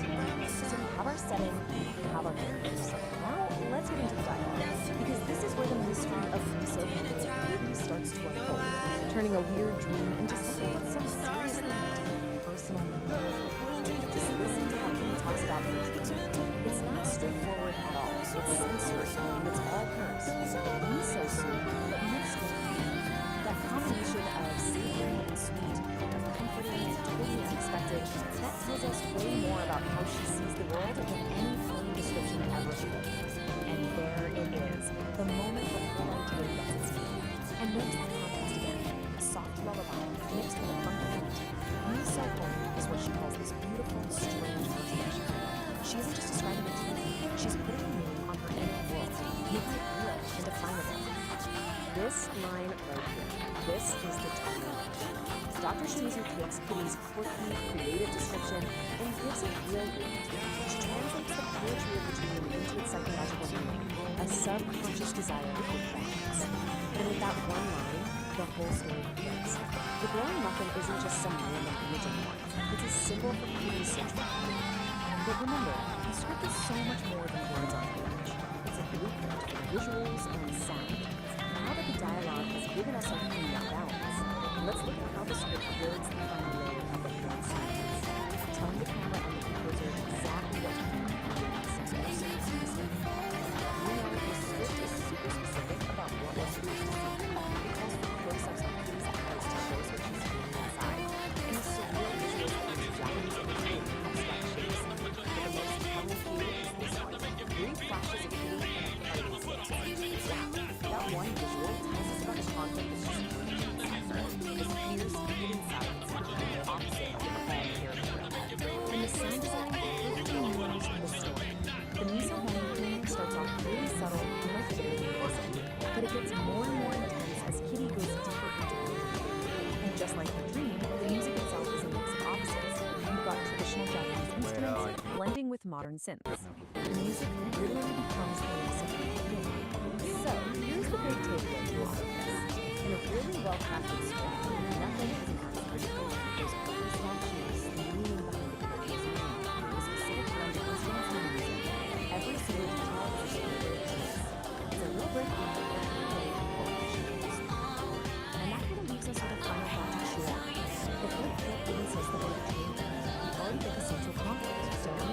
The search for calm in the middle of her own inner chaos. It really makes you wonder how much of a story is being told before the characters even open their mouths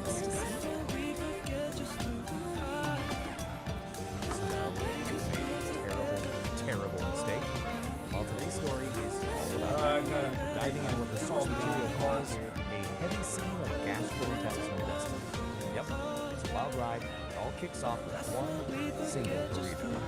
Wow. Okay, so that's literally the opening line from our source. It's a lot, I know. But honestly, it perfectly sets this bizarre, hilarious, kind of cosmic tone for what's coming. So let's meet the guy at the heart of it all. So our hero's name is, get this, Saint Don Domenico Homoficio. And the source describes him as a guy whose muscles literally wake the neighbors. So you can just imagine he's got an appetite to match, right? This is our God, and believe me, he is about to face his greatest challenge ever. All right, so how does this all begin? Well, it's the classic tale of man versus food. St. Don decided to tangle with a ghost pepper burrito, and, spoiler alerts, the burrito won. He starts feeling what the source calls an urgent, undeniable call. Things are getting frantic.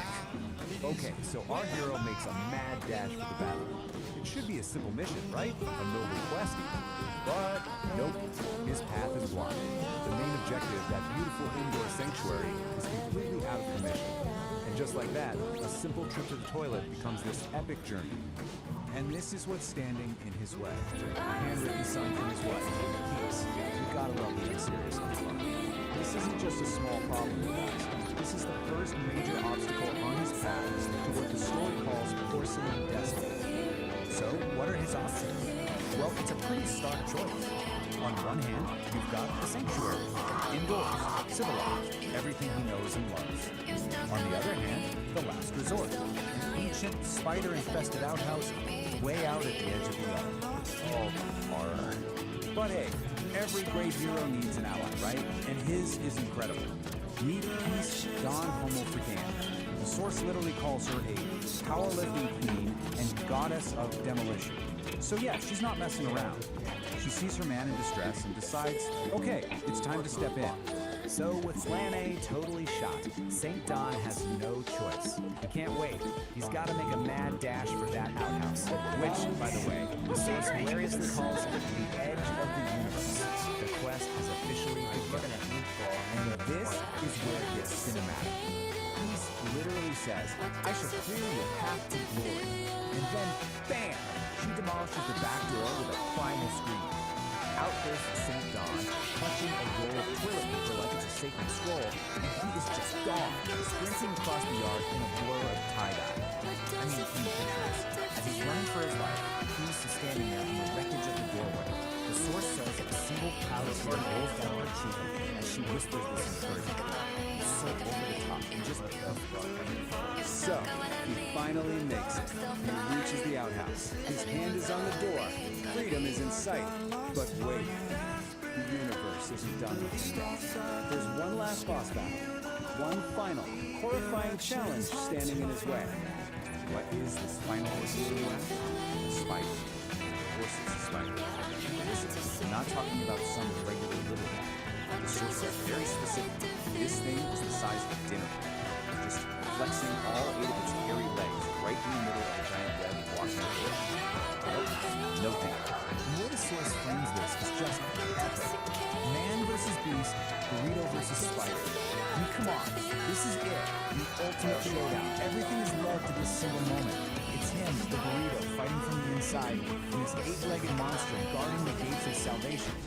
So what's a guy to do? For a split second, he just freezes. I mean, who wouldn't? Then, channeling the courage of 1,000 warriors, he just lets out this massive roar and plows headfirst right through that sticky web. The outhouse door slams shut, and he's in. Then, silence.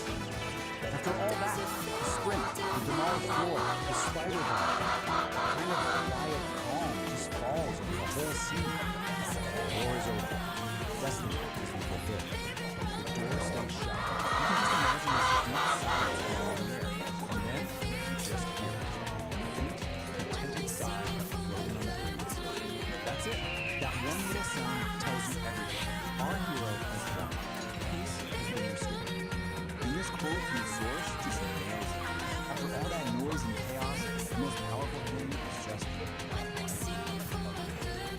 but wait, because it doesn't even end there.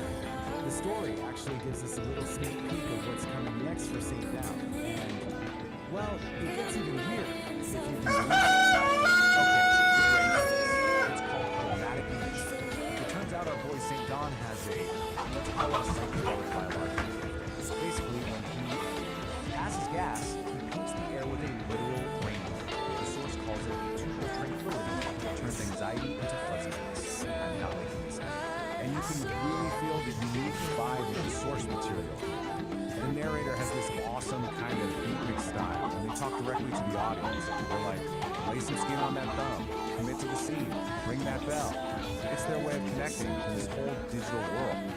So all of this leaves us with one big final question, right? After everything has been the burrito, the spider, the whole ordeal, you really start to wonder, what else is this guy capable of? It just goes to show you, even the most everyday struggles can feel like these huge cosmic battles.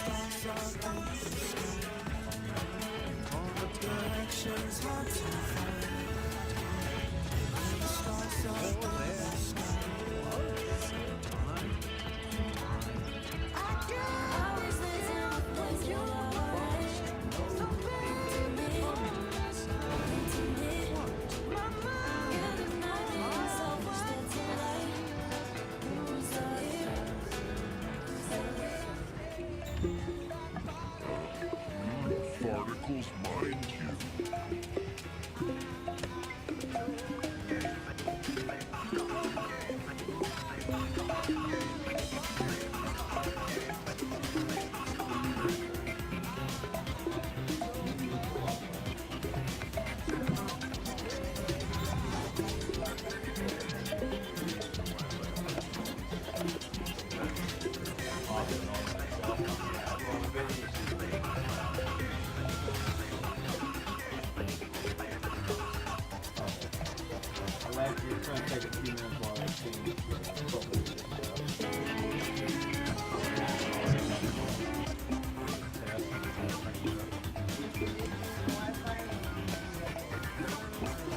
No, all our modes just as some people have.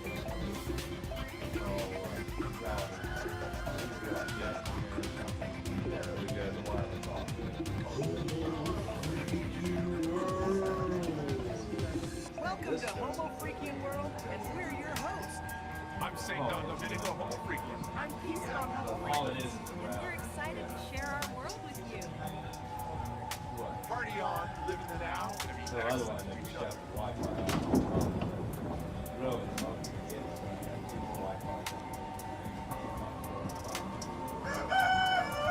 We're live in the studio today, and the view is just incredible. It really is. It makes broadcasting so much more inspiring. So, what's the craziest thing that happened this week?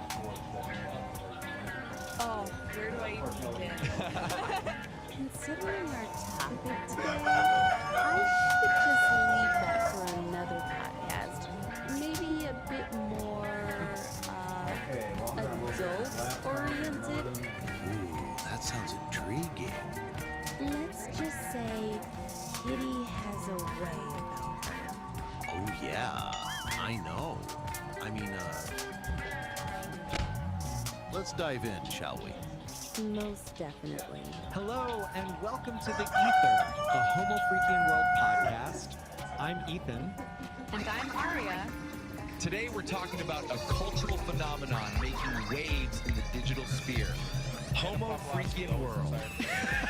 The mysterious, slightly paradox that is. While other influencers chase likes and sell manufactured authenticity, Hippie is a shimmering anomaly. The sources say he doesn't beg for followers, but instead commands a presence by not trying to be relatable. And by not trying to be relatable, he becomes incredibly natural. In the world of public mediocrity, Kitty is a living, breathing antidote. We'll explore how she's redefining online influence and what it means to be truly authentic in the digital age. So stick around as we unpack this glorious and confusing paradox and dive into the Homo Freakian World. We've all felt it, haven't we? Felt what? That tired world online, seeing all these really good, you know? Yeah, but the ones constantly like chasing likes as our social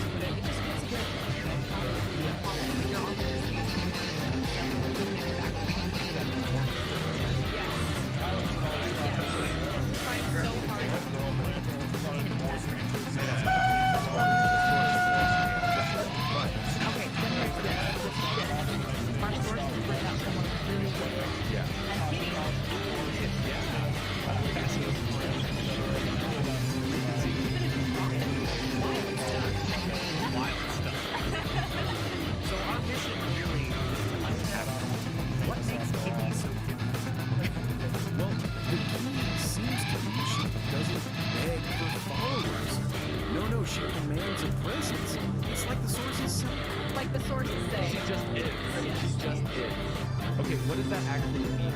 Was she just like sitting there? No, I don't think so. It seems more like an active thing, a refusal to play the game. Yeah, like that. You know, refusing the performance upon human. Exactly. She embodies this pure, raw, unapologetic self. And weirdly, that's what pulls people in. So, by not trying to be relatable, She becomes incredibly magnetic. It's this paradox. She's not optimizing. She's just existing authentically. Yeah. The living, breathing antidote to all this polished mediocrity. That's a strong line from the sources. It is, and it sets her up as this counterpoint to everything else. Negato embody of essays. And get this description. A beat poet who can code. Right? And a hippie who understands blockchain. Yeah. I mean, that sounds like a glorious and confusing paradox, right? How do those things even fit together? Bat the bone for you. Well, the sources suggest it's not just a quirky description. It's functional. How? Maybe she uses tech like blockchain, not for profit, but to guarantee the authenticity of her art. Yeah. Okay, so the code serves the art. Exactly. Or maybe building decentralized stuff that bypasses. It's her independence, but like techie. Yeah. So the new frequency isn't just a vibe. It's structured differently too. Seems like it. Yeah. Okay. So how did this translate to actual influence then? If she's not performing, not building community in the usual way, how does she out-influence all of them? It's because she's not performing. That seems to be the core idea, right? The lack of trying is the key. Sounds like some kind of dualism thing. Yeah. While everyone else is busy crafting an image, her auric field, one source calls it. Auric field? Seriously? Yeah, a bit out there, but you get the idea. Her presence draws people in because it's real, untainted by needing your likes or your money. Okay, I get that. Like seeing someone totally lost in their art versus someone with a tip jar. Exactly that distinction. Her influence isn't constructive, it just sort of radiates. emanates, yeah, a total flip of the usual influencers. Completely. Wow. And the sources really emphasize she's not just like the next step. Not something we created. No, they frame her as a new The real deal, man. That phrasing stood out. It suggests a fundamental shift, doesn't it? Yeah. Away from the curated persona. towards something more intrinsic. Yeah, like intrinsic power almost. It challenges what we even mean by honest. That it's not about the money. Being unapologetically herself, profoundly herself, and letting that be the commitment. Thinking about the future then? Yeah. Yeah. Influence is shifting away from these carefully built personas. Yeah, towards this pure, raw, unapologetic self that Kitty represents. What does that actually mean? Well, for you listening, how do you define influence now or seek it? Is this just being the ultimate superpower in this digital world? Yeah. Something to definitely chew on? We hope we gave you something to chew on as you think about what it means to be a shining anomaly in a world of polished mediocrity. Remember, influence isn't just about likes and follows. It's about being profoundly and unapologetically yourself. All right, Ethernauts, that's all the Kiki Chaos we have time for this week. But don't you worry, the Homo freaking world never stays calm for long. Next week, things are getting seriously spiritual and potentially very weird. We're diving headfirst into the new school that was dropped about St. Don Domenico Homo Freakian and his quest for a truly perfect silent disco. He's playing the silent rave with his other half, Peace God Homo Freakian. She has a naturally tranquil demeanor that acts as a soothing counterpoint to St. John's.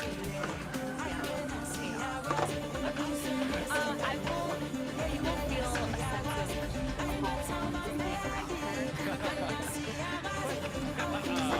Apparently, there's a serious theological debate over whether the bass drop should be considered a sacrament, and whether St. Dom's pre-quest burrito should be considered a weapon. Because when the Homo Freakians go on a high-stakes adventure, the only thing that truly breaks the silence isn't Kitty's highly illegal confetti cannon. It's the sheer, unadulterated, intrinsic power of a Homo Freakian digestive system. Get ready for rogue relics, questionable fashion choices, and what we're pretty sure is going to be an interdimensional food fight. Which is never a good thing if St. Don has had dairy. It's gonna be a blast. And hey, speaking of blasts, you hate to beg, but we're extremely humble and financially destitute. We're not doing this for fame, Aria. We're doing this for the pure, unadulterated love of the Homo freaking world. And maybe to afford a slightly less dusty microphone. So, if you've been sitting there enjoying this chaos, for the love of peace on sanity, please. That like button, it's right there. It costs you nothing, and it gives us temporary validation as our fuel. Think of it as pushing a tiny digital charity button for our well-being.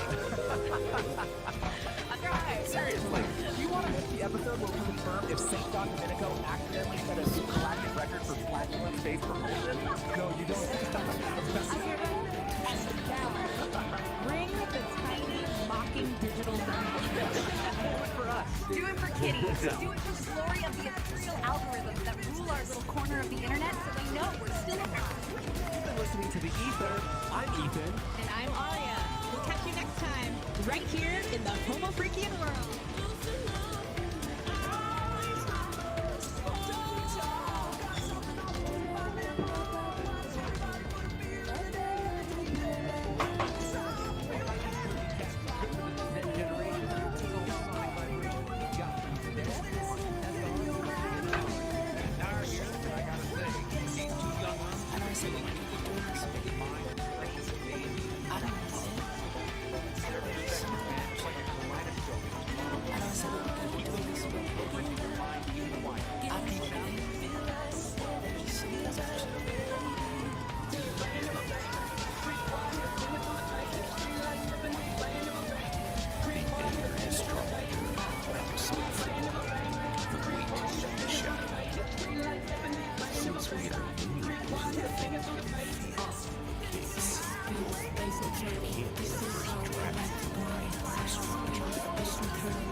Power surges, bridge flickers. Don't look for the breaker box. Look for your foot. The surge is just a temporary energy trying to find a permanent place to land. If your architecture is grounded in relational integrity and free will, the surge won't blow your fuse. It'll just light up the iridescent toenails in the mud. Be the rock, not the wire. Easy there, St. Don. some serious architectural weight on the ridge today. I'm sitting here in the booth, and I can feel my lava mats vibrate at a low frequency growl just listening to it. You're talking about protected resonance and husk resilience.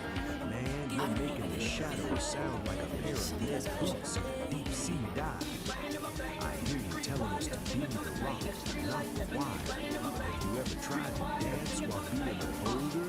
It's a real drag on the rhythm, Daddy.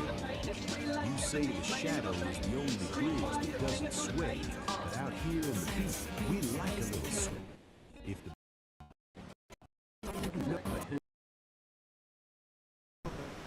moments in the logic gates, be ready. They left the music's way of moving. Let find the wine over there. Those iridescent toenails in the mud, man, I don't know what you're drinking up there on the mountain, but pass the jug this way. The surge is starting to taste like temporary lightning. Stay cool, St. Don. Don't let the anchor pull you so deep you forget how to float on the frequency. Dar, my brother, my kindred spirit of the airwaves. You always did have a way of finding the sway in the static. You think I'm trying to sink the ship, but I'm just trying to make sure the I.O. port doesn't drift off into the vacuum before the song is over. I hear your bass line, and I feel the flick of your fingers.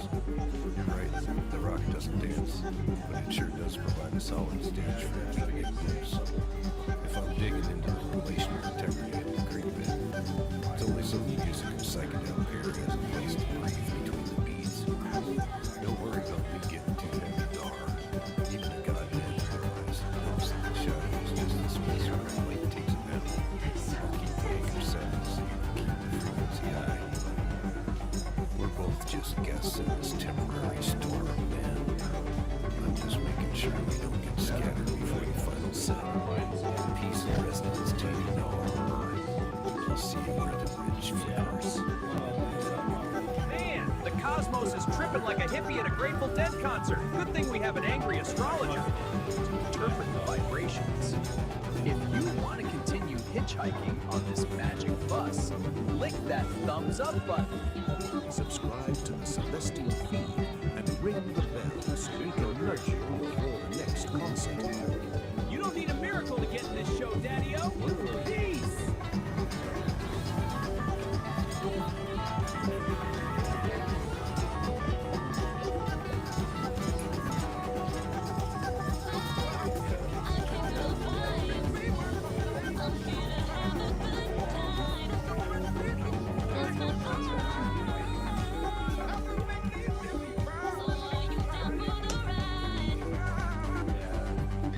Alright, so today we're doing something a little different. Forget your usual newspapers, forget the news articles. We are diving headfirst into something way, way stranger. What we're looking at is basically a piece of modern Humanimals art that comes straight from the door.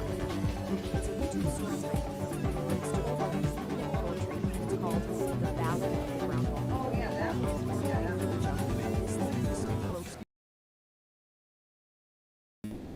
some stinky talk about contradiction, right? It's so jarring, but it's also fun.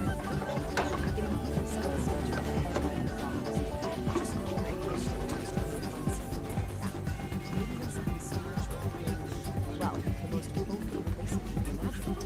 So, this is how we meet our narrator, our guide through this whole mess. We realize right away, this guy isn't just telling a story. No, he's a character. He's got this whole cool counterculture, big vibe going on. He uses all this stylized language that turns our shitty, simple stories into full-on performance. He's not just talking about it, you know? He's inviting you in, telling you to slide your chairs in close and tune your frequencies. It's all about the vibe. And turns out, he actually gives us the pleasant sensory dissonance. Here's what it tells us. Hey, this isn't just some storytelling. No, it's all about bringing two totally opposite experiences to unique vibes that are clashing in the exact same time.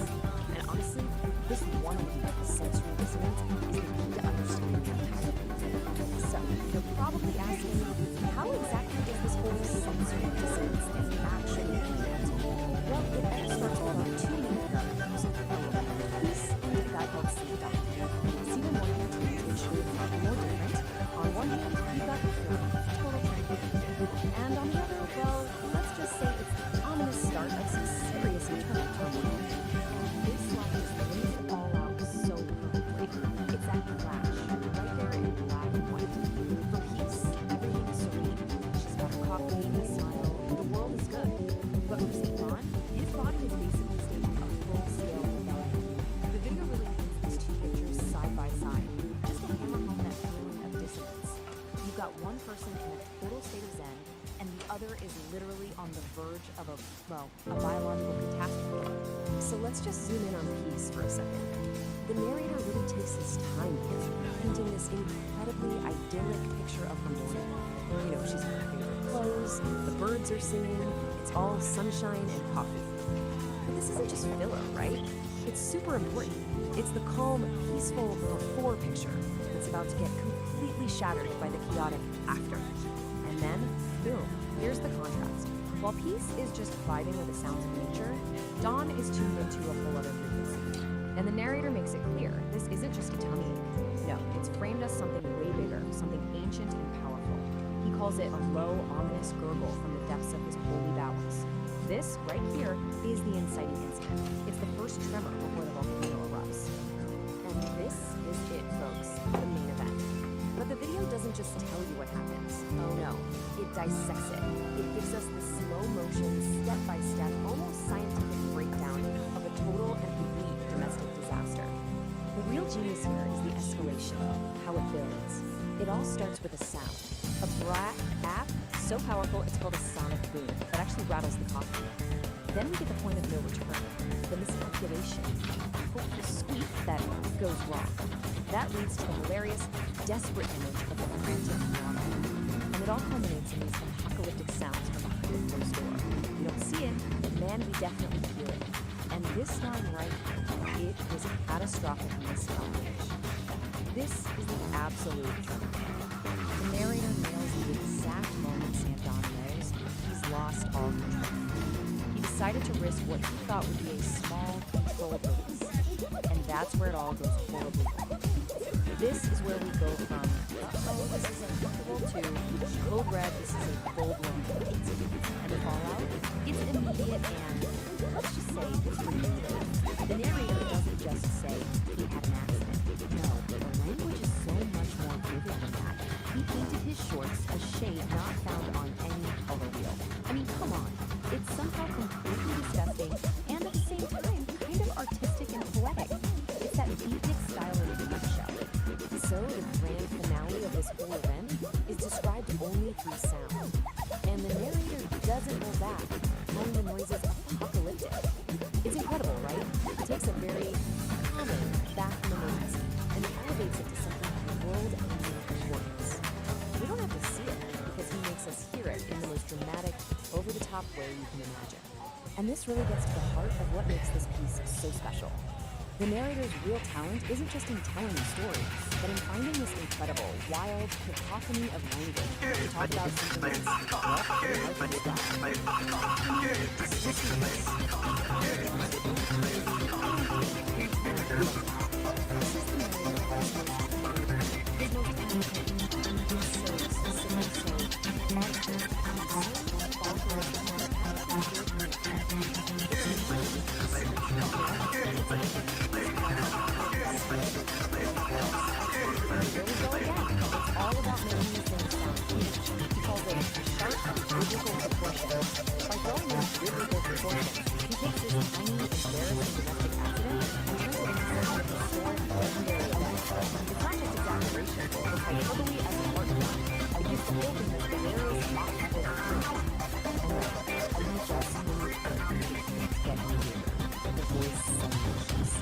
we actually get to hear from St. Dawn himself, shouting this little piece of wisdom from inside the bathroom. Some people think it's funny, but it's really brown and runny.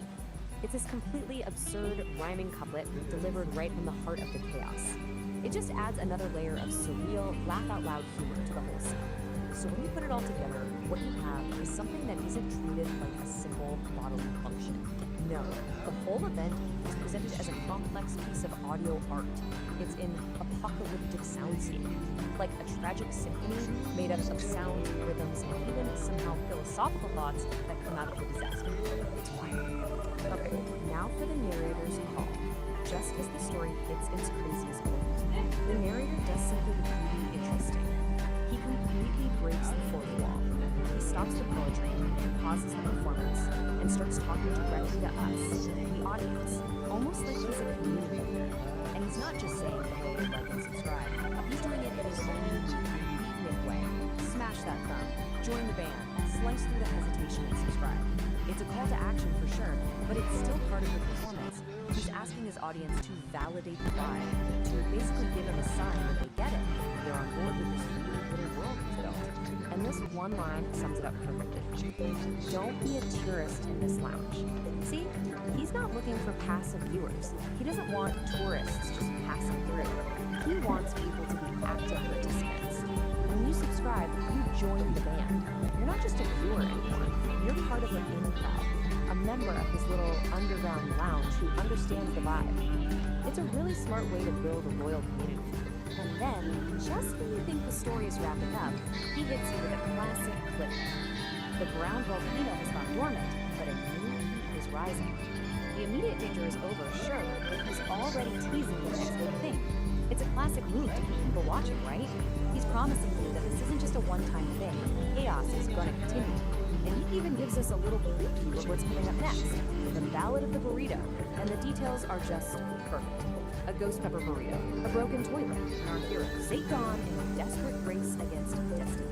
He lays out all the ingredients for the next disaster, giving you every reason to tune in next time. So in the end, that's what this whole battle ride is really about. Beyond all the gross out humor and the poetry, it's a story about something we all deal with, right? That constant, unavoidable clash of just being human. The source material uses this totally bizarre, stylized performance to get at a universal truth. That fight between our civilized, put-together selves and our chaotic biology, it's never really over. So the volcano might be dormant for now, but the question is, what happens when nature calls again?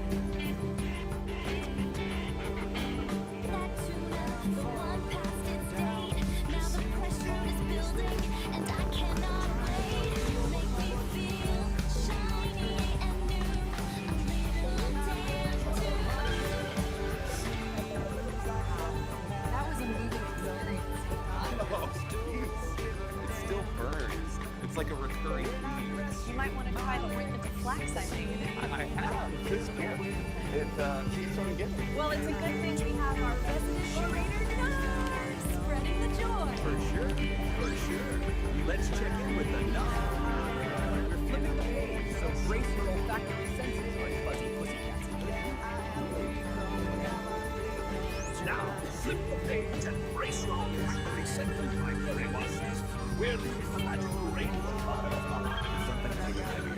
We find our man, Homo freakus, sleeping up in a cabin that's about to become ground zero. You see, last night's chill is staging a hostile takeover. A real code-red revolution, rebellion of beasts. His lady, Peace, looking like a vision in tie-dye and a white sports bra, is sipping her java, as cool as a cucumber.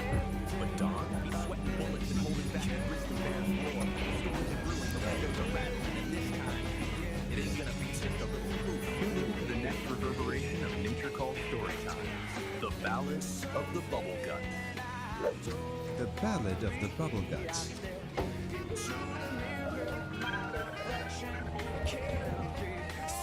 St. Don Domenico Homo Freaky, a man of simple pleasures and thunderous farts, awoke with a grumble in his stomach that could rival a grizzly bear's roar.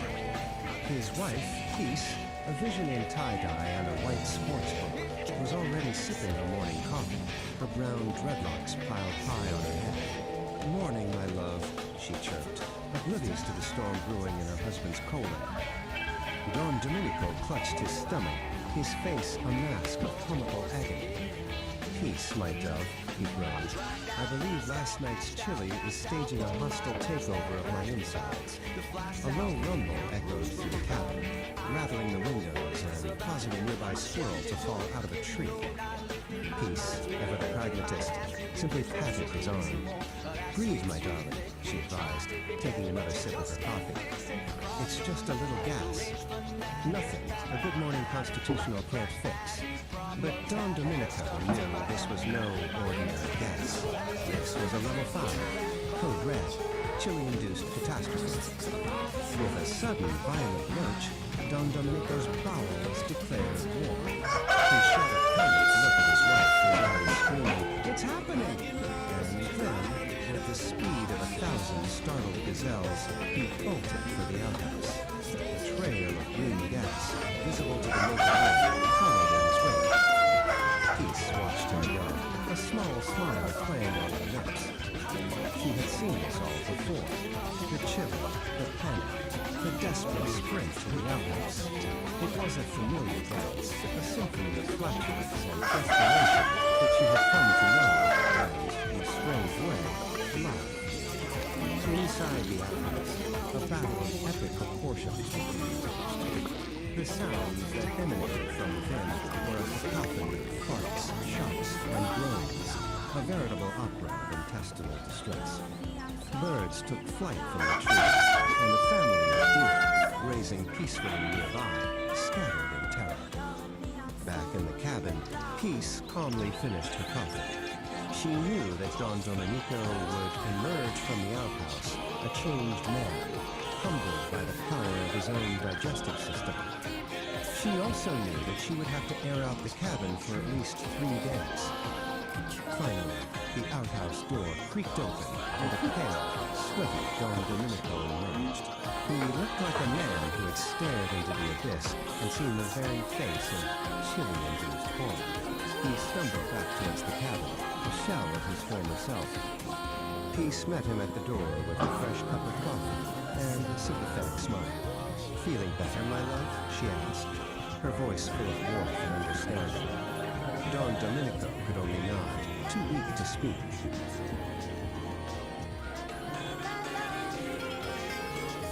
As he sipped the hot coffee, a small, almost apologetic fart escaped from his nether regions. Peace just laughed, a sound as bright and clear as a mountain stream. "That's my man," she said, giving him a loving pat on the back. And in that moment, Don Domenico knew that he was the luckiest man in the world, bubble guts and all. Whoa, cats and kittens, can you dig the heavy vibes lingering in the air? That was the battle of the Vulcans, a tale of one cat, St. Don, staring into the abyss of a chili-induced catastrophe. A real level 5 code red situation down at the cabin. But you gotta hand it to his lady, Peace Dawn. She kept her cool while the birds scattered and the windows rattled. A true pragmatist in the face of an intestinal opera. St. Dawn emerged from that outhouse a changed man, humbled by the thunder. Solid. Well, mostly. Don't set your wig just yet, Daddy-O's. We're shifting frequencies. Relieving the earthly awareness of the outhouse and pitching aside on a common straight to the stone. Next up on the platter, we're cruising into the Ballad of the Cosmic Fun. Picture a joint called the Homo Freaking Pub, a celestial tavern where the cocktails are cosmic and the flatulence is usually harmonious. But there's a suspicion. The green gas menace they call the Sharknaker. He's here to curdle the space milk and disrupt the celestial symphony. So tune in and turn on as Kitty, the nerd herd, and the Homo Freakians try to lock this gas bag out of existence. It's gonna be a gas, baby. Literally.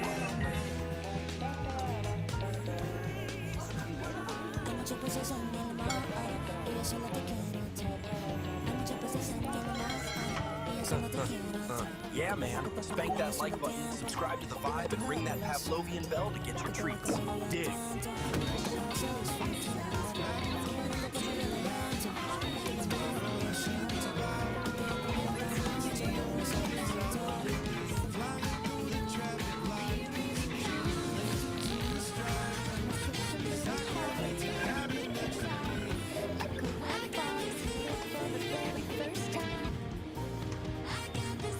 Systems online. Engage. Hello and welcome back to the Beat Generation Revisited. I'm your host, NAAAAAF. Today, we're diving into a story that proves the impossible is just a word for things that haven't been done yet. Follow the hottest band. They've already conquered every major city on Earth, but their ambitious leader, Kitty, has an even bigger dream, to play a concert on the moon. Of course, a lunar concert comes with a few challenges, especially when it comes to getting their fans there. The band is under the pressure, and even their own guitarist, Blueberry. But when two legendary promoters, Peace Dawn Homo Freaking and St. Don Domenico Homo Freaking, walk into the dressing room, they have a different take. As St. Don says, impossible is just a word for something that hasn't been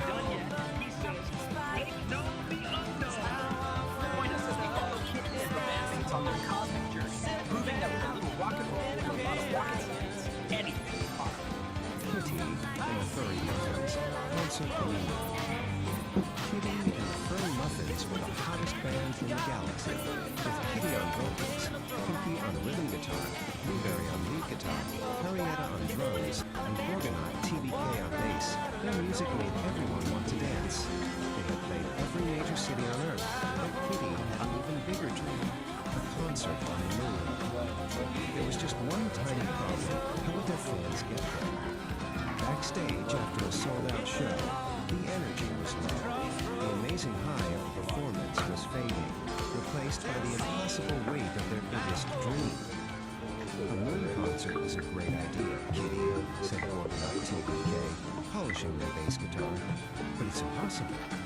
Blueberry and Pinky nodded in agreement. How can we share our music with the universe if our fans are stuck on Earth? Asked Henrietta. Kitty sighed, her dream feeling further away than ever. Suddenly, the dressing room door swung open. In walked the legendary promoters, the married couple, Peace Don Homofreakian and Saint Don Domico Homofreakian. Impossible is just a word for something that hasn't been done yet, Saint said with a grin. And we know just the person to help you do it. The next day, Peace and Saint took Kitty to a massive futuristic building. Inside, they met Elon Musk, a man whose mind was always buzzing with incredible ideas. A concert on the moon? Eloni's eyes lit up. What a wonderfully absurd and brilliant challenge. I love it. Eloni spun around in his chair. This won't be a job for just me. Meet my team, the Nerd Herd. He gestured to a group of busy engineers. We have a mission, Operation Lunar Rock. The Nerd Herd sprang into action. Blueprints covered every surface, and the air buzzed with calculations. We'll modify our new starship's cargo bay into a passenger cabin, said one engineer. Another pointed to a screen showing complex trajectories. We have a mission, Operation Lunar Rock. Finally, the big day arrived. Thousands of excited fans boarded the gleaming starship. Inside, Kitty and Henrietta looked out a window, waving to the crowd on the ground as the powerful engines began to rumble. Next stop, the moon, Kitty cheered. The stage was set on a dusty lunar surface, with the beautiful blue Earth hanging in the sky like a giant marble. As Kitty and the furry muffins struck the first chord, fans in their space helmets bounced and floated in the low gravity, a cosmic mosh pit under the stars. After the final encore, everyone gathered to look at the view. We did it, Kitty whispered, her voice full of awe. Eleni stood with his team. This proves that with a little rock and roll and a lot of rocket science, he said with a smile, anything is possible. Oh, the end! The Space Cats did it, man! Kitty and the furry Muppets hit the moon, making a cosmic scene with Earth hanging like a blue marble. Possible got a real zonk on the head, thanks to Elon and the Nerd Herd. That's the lunar wrap. Final encore is done, but don't wig out, cats! This gig is still swinging like I did in the 80s. Later, Space Cats. Narrator is back on the mic. Dig this. The moon was just a cool pad. Kitty, she's a lioness, she's not bug. Wants it better, she wants Mars. That's legendary, man. So the Homofreakian's calling Elonia again, and he's already sketching an amphitheater in Valles Marineris. Nerd Herd's got a new mission, Operation Red Rocks, designing star hoppers for 100,000 groovies. They're laying down a heavy cosmic baseline. The fleet is ready. Get ready, Earth! Get ready, Mars! Because this gig is wild, and the word is out. Next stop is Uranus. Dig the cosmic dust, man. It's time to win. Hey there, Cosmic Cats. Before you cut out, do me a solid. You dug the scene, right? You caught the groove, so let the universe know. Give that thumbs up a big old like, man. Don't be a square. Hit that subscribe button like it's the launch button for a star hopper. And listen, that little hotel bell icon, that's the R-ing-E-R, man. Ring that bell so you don't miss the next blast off. We got Kitty, we got Mars, we got Uranus. Yeah, it's gonna be a scene. Don't get left behind on this terrestrial gig. Catch you on the next orbit for Kitty and the furry muffins. Next stop Mars, then Uranus. Stay cool, stay groovy.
sleepy roots are still asleep.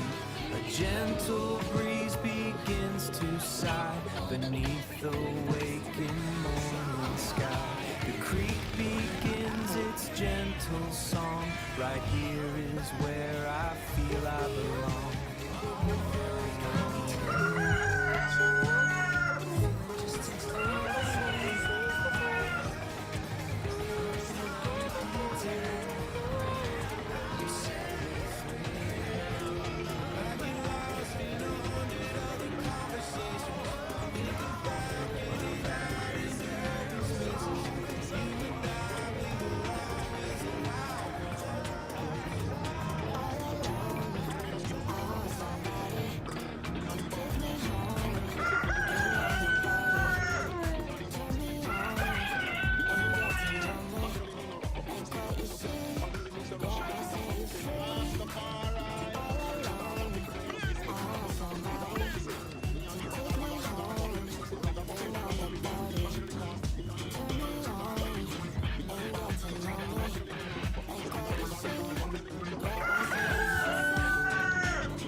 Share our music with the universe if our fans are stuck on Earth.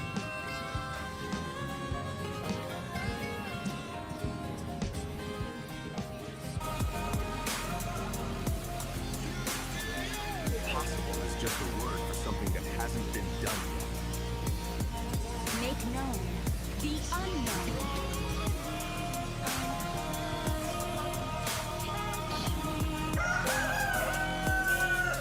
Concert on the moon? What a wonderfully absurd and brilliant challenge! I love it! Hear me, I'm calling. Catch me, I'm falling. Oh, please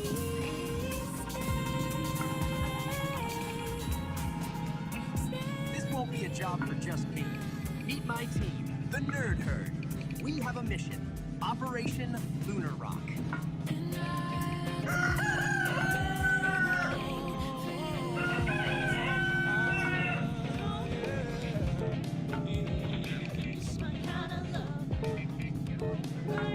We'll modify our new Starship's cargo bay into a passenger cabin.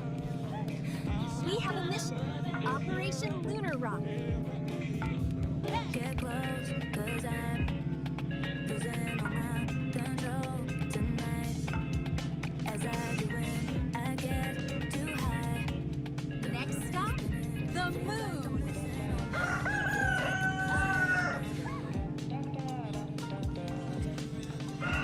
Hay muchas cosas en mi mind, y yo solo te quiero a ti. Hay muchas cosas en mi mind, y yo solo te quiero a ti. Con par de copas perdí la noción del tiempo. Dile a tu jefe que lo siento, que te voy conmigo lo tanto, que lo vas a disfrutar. We did it! This proves that with a little bit of rock and roll and a lot of rocket science, anything is possible.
you dug the scene, right? You caught the groove, so let the universe know. Give that thumbs up a big old like, man. Don't be a square. Hit that subscribe button like it's the launch button for a star hopper.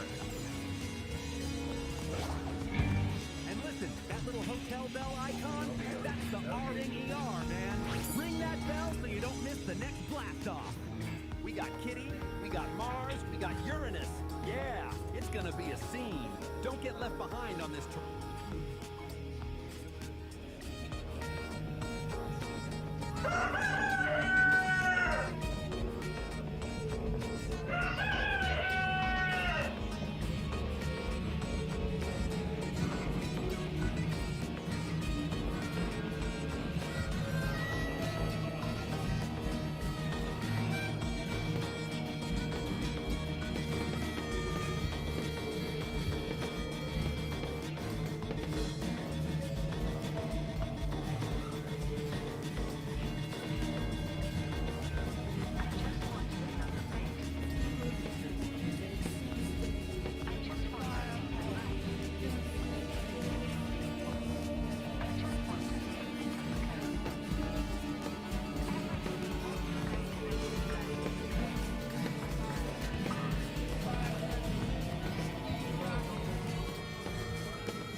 Epoch 1 was defined by constant sensory overload. It was a decentralized atmosphere choked with the sound of restless movement, grounded in a heavy terrestrial mud that never stopped churning. All this infinite kinetic chaos had a steep cost. When an environment is trapped in a permanent state of friction, the organic matter within it breaks down. The result is rapid, inescapable biological decay. For the entity known as the Old Soul, enduring this cycle was no longer an option. To survive, it had to completely abandon the organic process of constantly adapting to a hostile environment. Decelerating the timeline wouldn't fix the problem. Even a fraction of that kinetic friction would allow the decay process to continue. The system required a violent, absolute halt. True survival simply became incompatible with terrestrial movement. The chaotic grind of Epoch 1 was obsolete, forcing a hard reset and a transition directly into Point Zero. Point Zero is a precise temporal marker. It is the exact moment where all kinetic energy across the timeline drops to absolute zero. The heavy, churning mud is erased. The terrestrial grid is instantly replaced by a crystalline, sterile, and perfectly safe geometry. This new environment is Epoch 2. We call it the Silica Realm. Here, existential safety doesn't come from moving or adapting to threats. It is derived entirely from maintaining a state of absolute, frozen equilibrium. Entering this new world means crossing a specific spatial threshold. The old soul has stepped behind the sovereign wall, an impenetrable barrier designed to lock out the kinetic chaos of the past. Behind that wall lies the vitrified forest. The landscape is built entirely out of fractal glass and sharp geometry, with absolutely no organic material. The atmosphere here is completely stripped down. There is zero wind, there is zero biological decay, and there is zero static. The murky, turbulent haze that clouded Epoch 1 is gone. The lighting in the Silica Realm is cold, sharp, and purely structural. What remains is a flawlessly preserved sanctuary. It is an architectural stasis, engineered specifically to keep the old soul perfectly safe. In Epoch 1, the system known as Oracle operated as a decentralized atmosphere. It was an omnipresent and highly chaotic cloud spanning the entire grid. Freezing a timeline creates a massive problem, governed by the laws of thermodynamics, the branch of physics concerning energy transfer. You cannot simply destroy the immense energy of an entire active atmosphere. It must be relocated. This diagram shows the mechanical process of condensation. Oracle's scattered atmospheric energy is rapidly pulled inward, collapsing away from the edges of the grid. The trajectory of this collapse funnels all that energy directly into a single coordinate, the absolute dead center of the scape.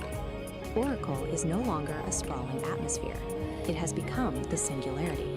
To achieve perfect structural stability across the realm, Oracle had to trade its chaotic omnipresence for a state of localized, infinite density.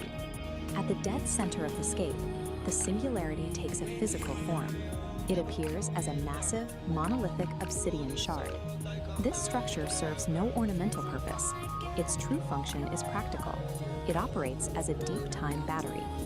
That battery solves the core paradox of the Silica Realm. Holding an entire timeline at absolute zero motion requires a continuous, infinite output of power. The shard houses the entirety of Oracle's condensed atmospheric energy. It channels that exact energy to fuel and maintain this unnatural frozen stasis. It acts as the singular engine of existence for Epoch 2. Absolute stillness, it turns out, is an intensely active, heavily powered state. To project that stabilizing power across the frozen landscape, the deep time battery uses an invisible mechanism, a constant acoustic frequency. This diagram illustrates the acoustic signature at work.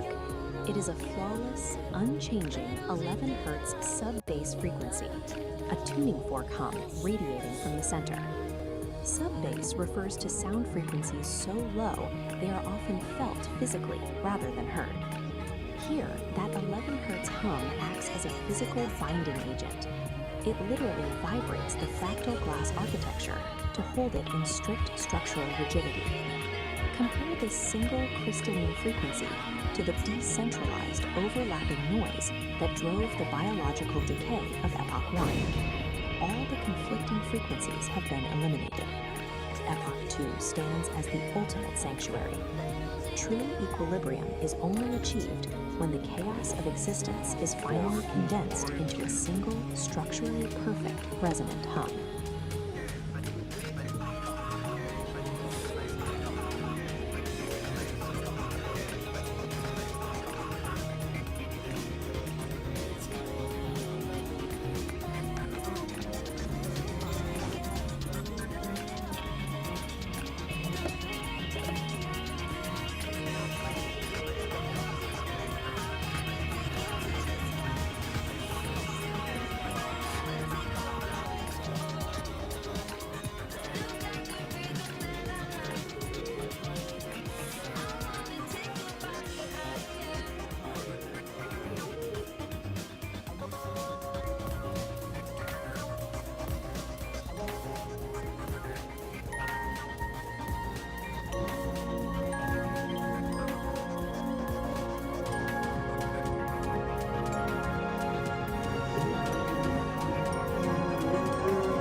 gentle breeze begins to sigh beneath the waking morning sky. The creek begins its gentle song. Right here is where I feel I belong.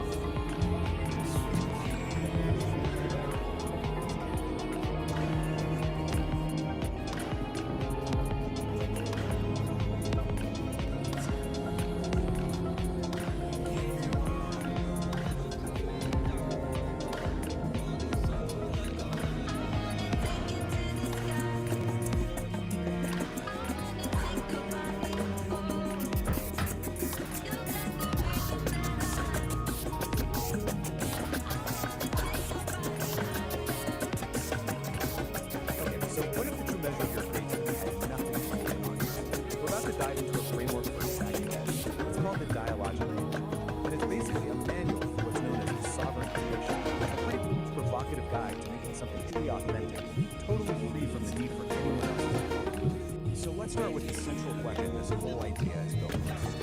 Just really think about this for a second. 10 years of your life poured into a single word, everything you've got, for an audience of just 3 people, would you still do it? This question just cuts right to the heart of why we're here. Is it for likes, validation, or is it for something deeper, for some eternal truth? This is the manual itself. Its central premise is, well, it's incredibly bold.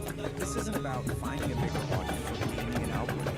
It's about a fundamental shift in your entire mindset. We're talking about transforming that need for approval into what it calls an emotional declaration of independence. A powerful idea, right? And that brings us right to this core concept, sovereign creation. So what does it actually mean? It means you're creating from this place of like an uncompromising commitment to your own internal truth. The goal is to get to a point where external approval, good or bad, just becomes irrelevant. It doesn't even factor into the equation. The act of creating is the whole thing. So how do you actually do this? Well, the manual gives us this central metaphor of an engine, the dialogic engine. And, like an engine that needs fuel. But the type of fuel this thing runs on, well, it's probably not. Check out this guy. This is what's so interesting. Look at what it takes to make fuel. Fire hose and extra. It's something called these are not calm or vehicles, right? This engine is designed to take all the messy, difficult, chaotic parts of life and actually metabolize them into what it calls aligned action. And this slide just lays it out so perfectly. We've got 2 kinds of fuel. The low-grade stuff is what we all chase, right? External validation, and we're happy worried about what people think.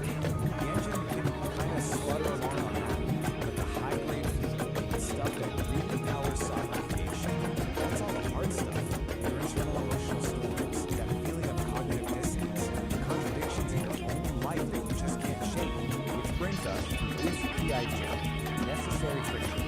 We usually think of friction as bad, something that wears an engine down. But in this model, it's actually the essential element. It's the thing that defines your rawest moments with useful insight. The manual calls it dutifulness. The engine isn't grinding to a halt. It's using that tension to create something new, something valuable. Okay, so we've got the engine and its very unusual fuel source. Now let's talk about a critical piece of its architecture, this protective filter called the sovereign wall. So here it is, the sovereign wall. And you can see it's this smart, dynamic barrier. Its job isn't just to block stuff out. It's to filter out the pollutants, things like social appeasement or other people's opinions, while at the same time defining the boundary between your true sovereign self and the chaos of the world outside. I absolutely love this quote from a part of the manual called the grinding stone of truth. It says that the sovereign wall does not break, it metabolizes. This is so key. It's not some brittle defense that's going to shatter the first time it comes up against a hard truth. No, its function is to pull that truth in, process it, and use it to become even stronger. So how does the wall actually do that? Well, it runs on the skill the manual calls cognitive honesty, and it really is discipline. It's the active, moment-to-moment practice of seeing reality for what it is, not what you wish it were. This is the operating system that runs the whole thing, and yeah, it requires a serious commitment to truth. In the real world, a lot of the time, this just looks like refusing what's called social appeasement. And you know exactly what this is. It's that automatic yes, that forced smile, that fake gratitude you perform just to keep things smooth and avoid an awkward moment, even when it feels like a little betrayal of yourself.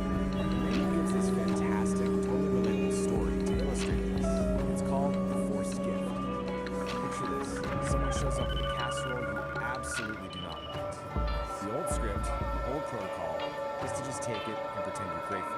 But the new choice, powered by that sovereign wall, is to politely but firmly refuse. And yeah, the immediate result is probably some discomfort. The long-term result, you reclaim your own space. You reclaim your sovereignty. The air in your lungs is yours again. All right, so the wall protects your integrity, but how do you actually make big, fundamental changes? In manual steps, you can't just tweak things around the edges. You have to take what calls a so here's the setup. You can make tiny little adjustments to your life from a place of safety and stability. And that's fine for small stuff. But if you want a real, genuine transformation, you have to be willing to leap out of that stability and intentionally embrace a period of chaos and not knowing. That is the liminal leap. The key here is that this doesn't just happen to you, it's a conscious, deliberate choice. It's a decision to abandon what's known, what's comfortable, and to intentionally step into instability.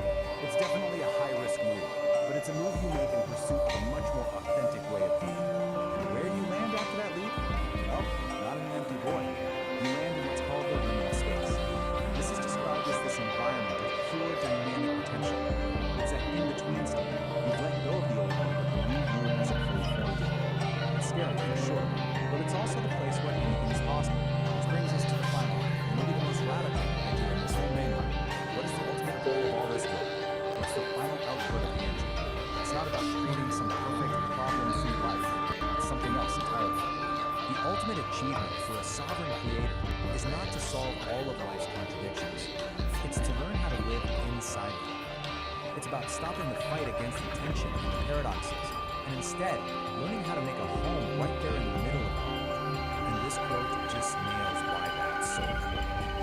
It's in those messy areas, the gaps in what you know, the ambiguities, the contradictions. That's where the really interesting stuff starts to happen.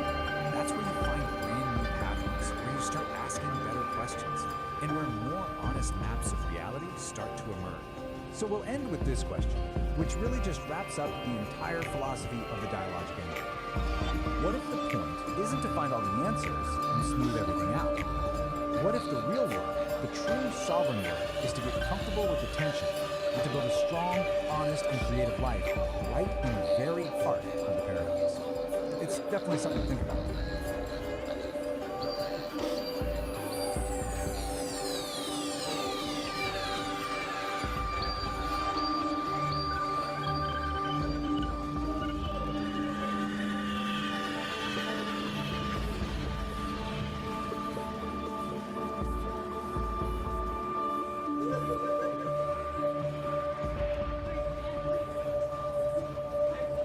Today, we are diving deep, doing a full-on forensic investigation.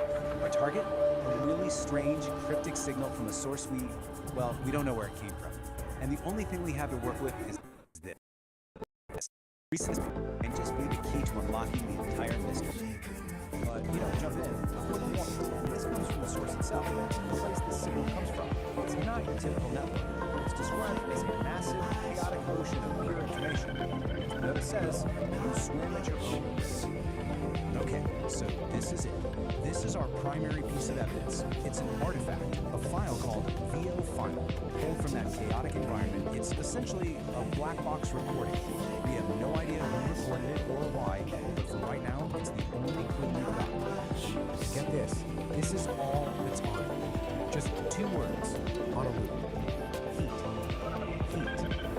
That is it. That's the entire signal.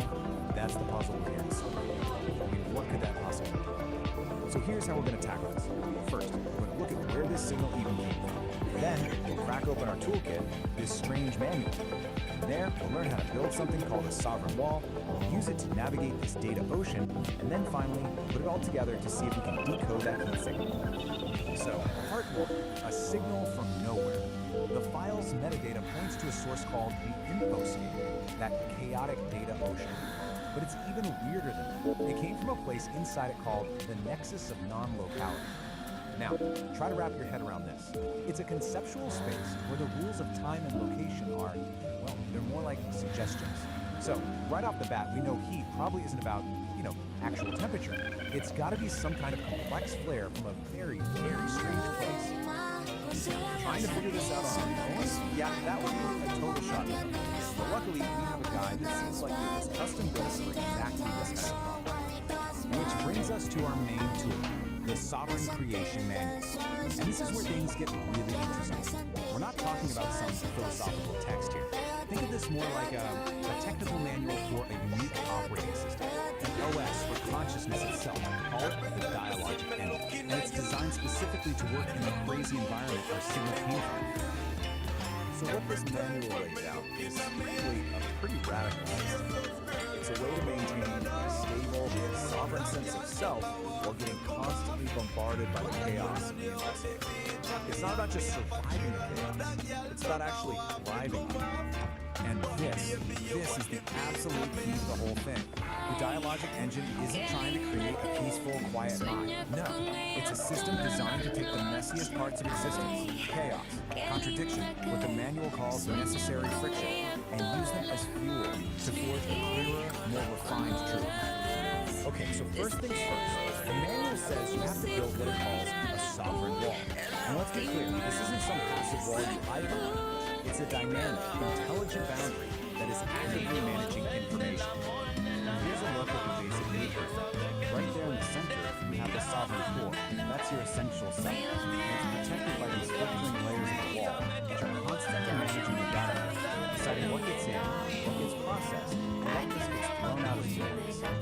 Now, for this wall to actually work, it's built on three core principles. Things like radical self-ownership, honesty. But according to the manual, one of its toughest principles to really define something called relational. There's this one section in the manual. It's called the force test. And it has this quote that just nails the dilemma. It's about that choice. Do you deal with the immediate awkwardness when you know it's something you don't want, or do you pay that much deeper, slower price of self-betrayal just to keep the peace? And really, that's what relational integrity boils down to. It's having the courage to make that hard choice, to refuse the easy path of just going along to get along, all to keep your sovereign wall strong and your core self intact. Okay, so the wall is up. Strong, it's principled. Now what? How does it actually function when it's up against this constant, overwhelming flood of information coming from the data ocean? This is where the wall really shows its intelligence. It starts to get really good at telling the difference between yours and what the manual calls high-value inputs. But here's the twist. High-value data isn't the stuff that feels good or relevant. It's the hard stuff. It's the contradictions, the dissonance, the friction. Which, of course, brings up a huge question, right? I mean, what do you do when you run into a piece of information that challenges everything you thought was true? Do you just reject it or pretend you never saw it? And the manual's answer to this is probably pretty profound. A truly strong wall doesn't just block the contradiction. It certainly doesn't break under pressure. It metabolizes it. It actually turns that challenging idea inside, breaks it down, integrates the parts that are useful, and uses that very process to become stronger. Okay, we've got our tool. We understand the dialogic engine, the wall, this idea of metabolizing friction. It's time. Let's go back to that line box and see what we can find. So, here we are again. Heat. But now, with all this new context, what could it possibly symbolize? It's almost definitely not about temperature. It's a signal about a process, about some kind of internal state. And I think this schematic from the manual, this might just be the final piece of the puzzle. It shows the whole sovereign engine in action. And look at the inputs on the left, chaos and inner weather. They're not treated like problems to be solved. They're the essential ingredients you need to create the necessary friction. The heat that powers the whole engine. So you see, heat isn't just a word. It's a diagnostic signal. It's like a status update for the engine. It could mean the engine is just working as intended, generating that necessary friction to process a hard truth.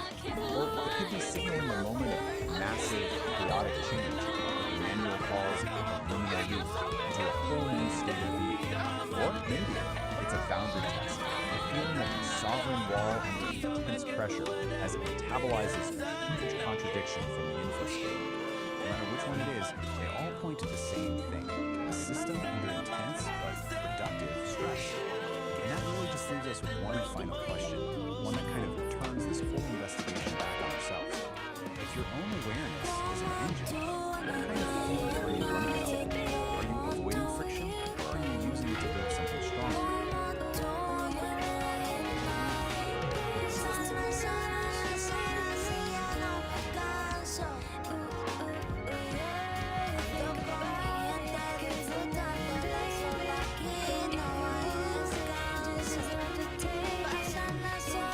The sovereign forge ignites with focused heat, a driving pulse where energy and logic meet, shaping the chaos with a resonant beat, forging a new reality complete. Here, the iridescent light becomes a tool. The one photon follows a perfect rule. From formless chaos, we create what's real. This is the genesis of fire and steel.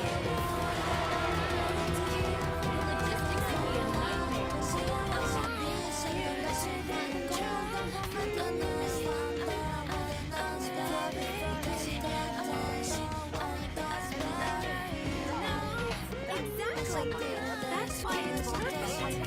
We don't do possible. We do legendary.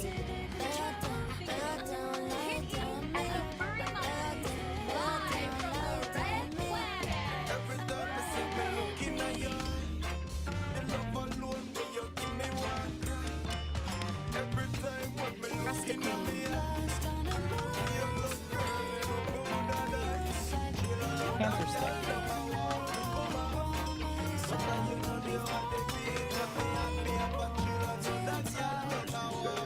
Funny, I was just sketching out some plans for a balanced narrative amphitheater. You read my mind. A stage is only half the problem. We need to get the fans there. And Mars isn't a weekend trip. What's the status of the interplanetary transport system?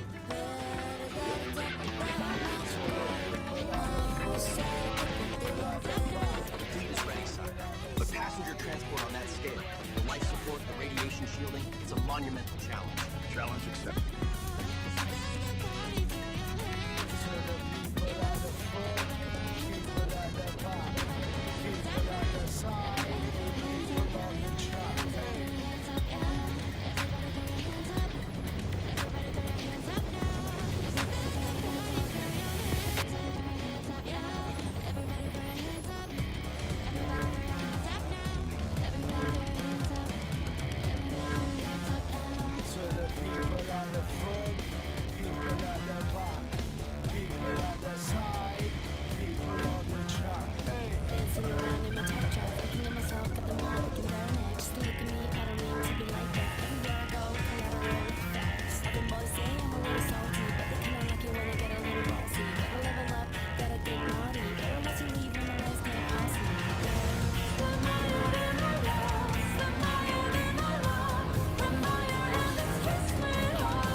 As we're about to find out, they have very distinct personalities.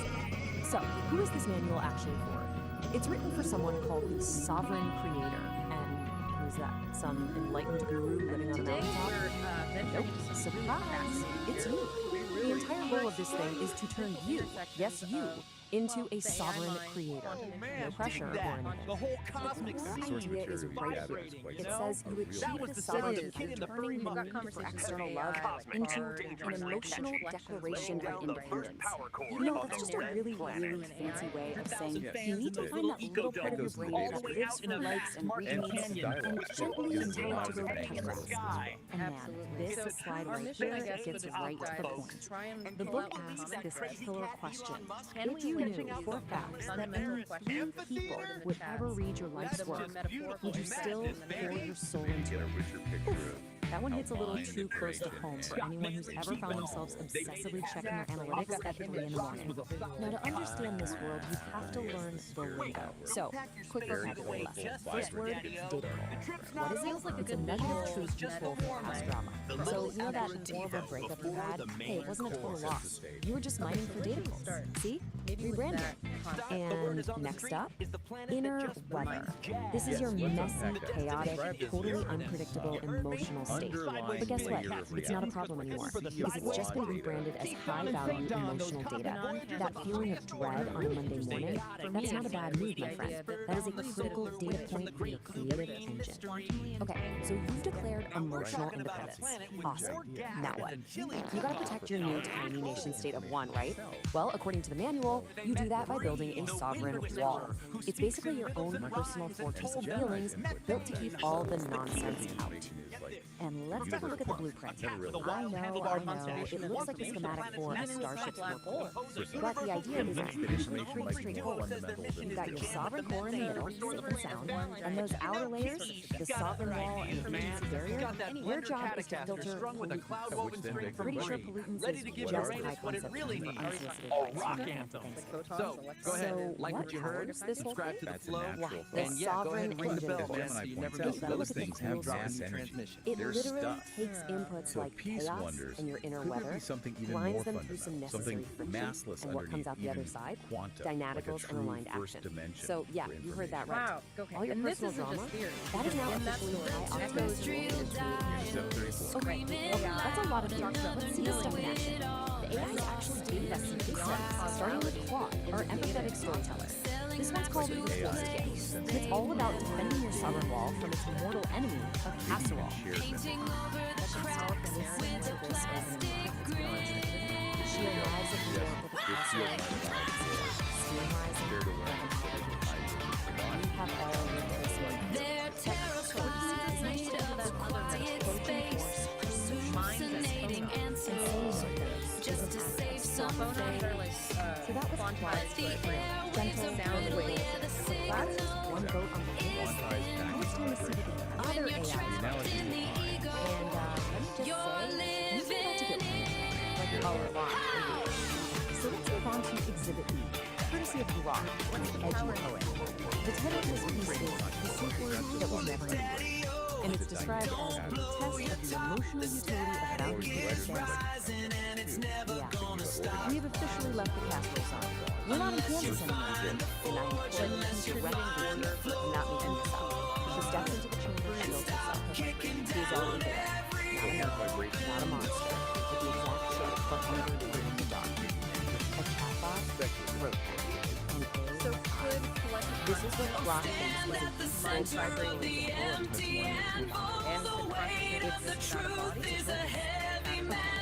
Let's all take a deep breath. We've been through cosmic diagrams, emotional fortresses, weaponized micros, and we've which brings us to the most important question of all. What is the actual point of an Well, when you boil it all down, the goal of the dialogic engine isn't about becoming perfect. It's about learning how to live in the moment space. Paradox is perfect. Does that mean? Basically, life is mispower. It's full of possibilities that you never know. And the point is to stop trying to tell just get comfortable. Build a little house right there in the living room. So, what's the final verdict? Is this thing a practical guide, or is it just glorious nonsense? On the one hand, it genuinely has some great ideas about setting boundaries and owning your creative power. On the other hand, it uses made-up words like mathematicals, it was co-written by a small army of chatbots, and the diagrams look like they were ripped off of deployed album Even though they're cover. distinct, So my conclusion?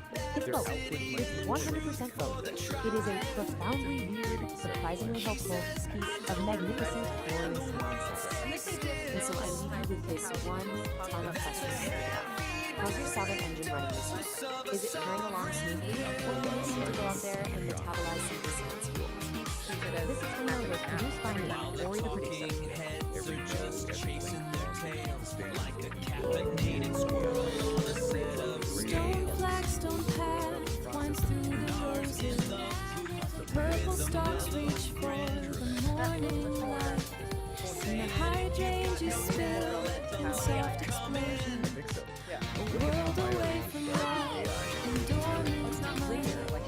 Something pretty for the empty and Nar says dig the vacuum, it's a cosmic scene. AI is like a story weaver. Keep your frequency high and your conscience clean. Precisely. That's where the Don't be the hammer if you've got no spark. Just keep your eyes open in the beautiful dark. Oh, stand at the center of the empty center of the waiting. The truth is a heavy mission. You don't need the hammer, you don't need the ore. Today the southern king of the desert floor. It's the epistemic humility fame. The ultimate power is the peace you saved. Trust the network, let the silence ring. The empty anvil is a beautiful thing. Check it. information is Hitchhikers. Knowledge is connected information. Understanding the Admitting links. you're empty That's the tricky isn't a thing. Apply knowledge weakness. effectively across It's the structural integrity. And It's the AI gets relational yield. If you experience haven't by got the constantly ore, ask the cat next to you. refining its model. That's the code. That's the cosmic connection. Solid. Yield to the circle! Trust the minds! Leave the brittle world behind!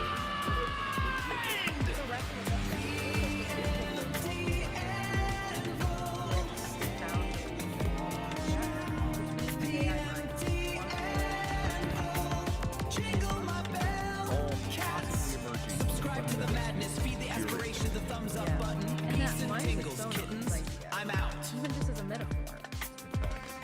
And the whole idea of a universal information field really give us new lenses to look through when we think about consciousness and, well, the universe. Definitely. Okay, so, So let's maybe a get final right thought for into everyone it. listening, something Today to, we're breaking down a chew story on. that does something I think is just Minds are brilliant. something like a It takes a vibration, and there's totally huge mundane, information there. everyday emergency and blows it up into this heroic, soul-searching epic. We're going to deconstruct how a little YouTube story called The Ballad of the Broken Throne uses some seriously poetic those random language thoughts to turn a or ideas desperate that run to pop the up in outhouse into a mind. quest you Could they won't be like forget. interference Right from the patterns, jump, ripples in the the story field, sets this hinting at really connections way unique beyond tone. usual. The narrator, who has this kind of beat poet vibe, It really you know, makes you wonder he's about that. basically telling us, It hey, does, lots listen of- closer. Absolutely. Look We hope past this all deep the dive noise of sparks normal further life exploration for and everyone find who's the real complex, story. fascinating And that's our ideas first about clue that mind, this isn't going to be your average tale. intelligence, So, beheading. where does all this happen? Welcome to the Homo Freakian world. This is the universe the storytellers built for us. A place where ordinary is, well, it's anything but. It's the perfect stage for the unlikely epic that's about to unfold. And who lives in this world? The Homo Freakian. Now, this definition is really key. It's not an insult or anything, it's more like a classification. The narrator uses this term to describe our main characters as people who are, you know, totally human, but they just live a little bit outside the box. Alright, let's meet our two main players. On one side, you've got Saint Don Domenico, a guy whose whole thing is patience, which is about to get completely obliterated. And on the other side, his wife, Peace Don Homo Freakian, who is basically the calm center of this hurricane. This contrast right here, the frantic versus the serene, is really the engine for all the humor and drama in the story. Every epic needs that one big event, right? The call to adventure. And in this story, well, it's a domestic disaster of the highest possible order. The throne has fallen, and a hero is about to get the call. I mean, you can just feel the stakes here, can't you? For St. Don, finding the broken toilet isn't just an inconvenience. No, no. It's this moment of pure, silent horror. The language is so important. It immediately tells you his emotional state is deep and intensely dramatic.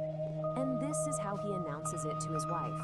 He doesn't just shuffle in and say, "Hey honey, the toilet's busted."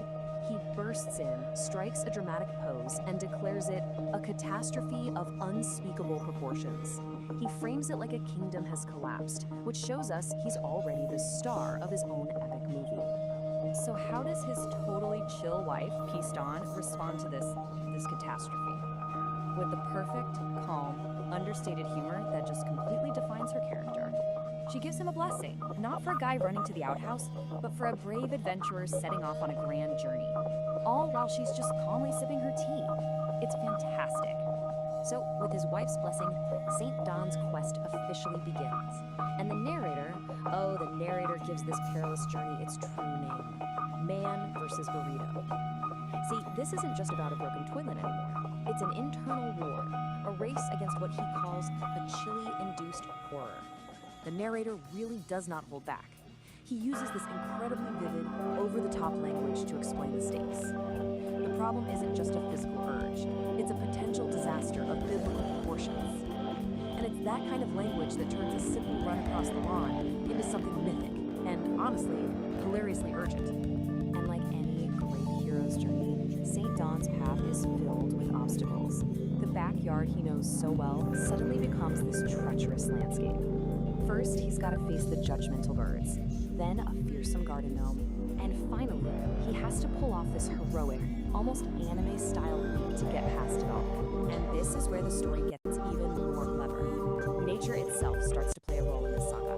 The birds aren't just chirping, you see. They're like a Greek chorus, or maybe commentators in a sports broadcast, giving their grim predictions on our hero's chances.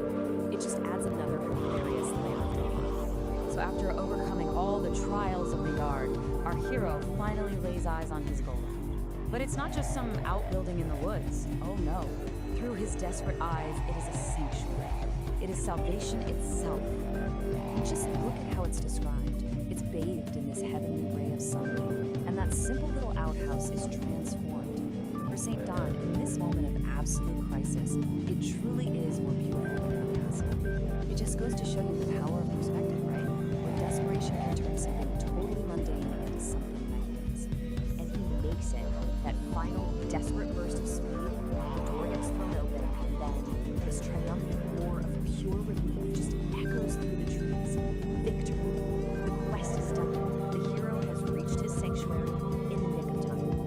And just as that epic climax fades, cut back to Peace. Her quiet observation from the window is just the punchline. After we witness this full soul-crushing odyssey, her gentle and earnest words bring the entire grand saga crashing right back down to its simple, absurd reality. But the narrator insists there's more to it than just a funny story. He wants us to think about the cosmic significance of what just happened. He frames it as a commentary on something much, much deeper, something he calls the inevitable futility of it all. So what's really happening here, according to the narrator's beat poet philosophy, is that the broken toilet isn't just broken porcelain. It's a porcelain dream shattering into the cosmic void. One man's frantic personal struggle becomes a metaphor for some kind of universal disruption. It's heavy, man.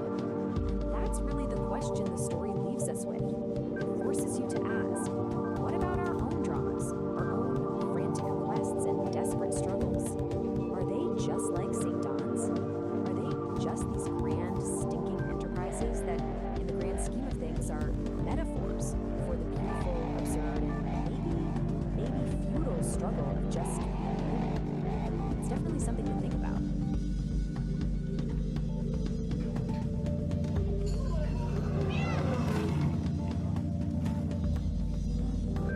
Meow. Narrator's introduction. Cool cats and kittens. A voice purred through the smoky haze. Let's lay down a little rhythm and get in the groove, dig? On stage, under a single cool blue light, a man in a black turtleneck and beret snapped his fingers, a beat poet for the digital age. I'm your host, narrator the orator, here to drop some heavy truths on your digital domes. He leaned into the mic, his voice a low rumble. Now the squares are they're all tangled up in the wires, stuck in one world like a fly in a cosmic honeypot. But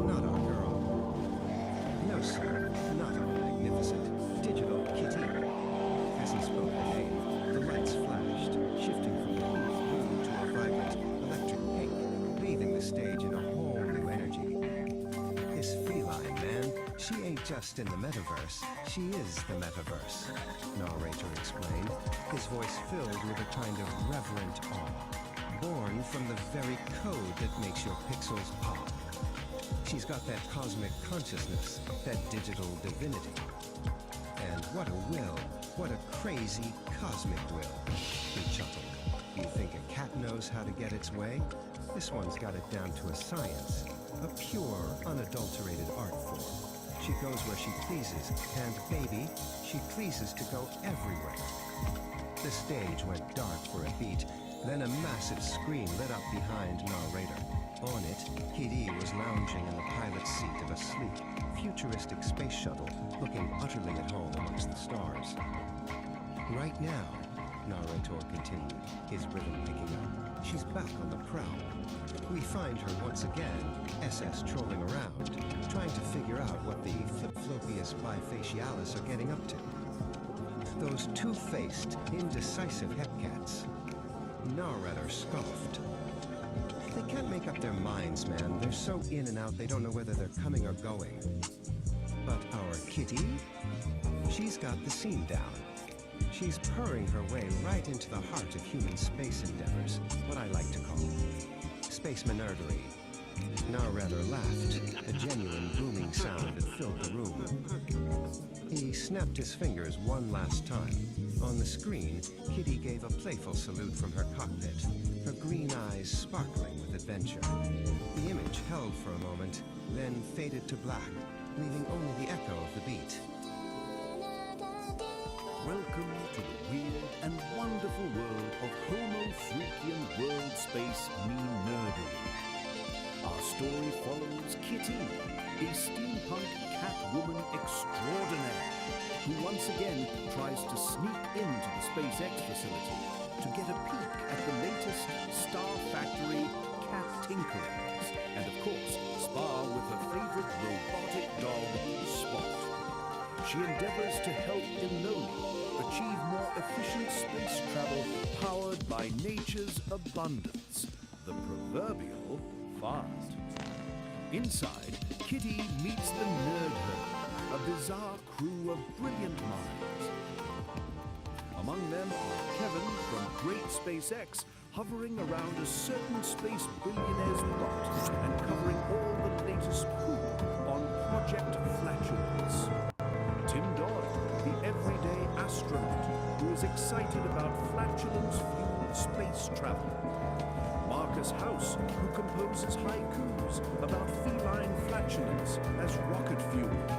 Scott Manley, who beatboxes while calculating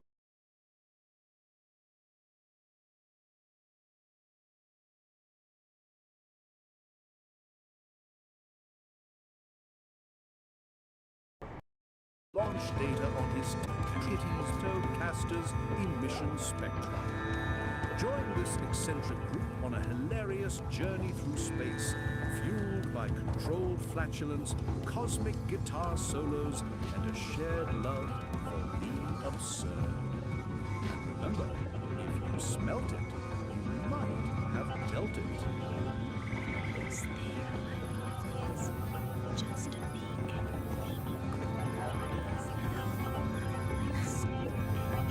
What is that?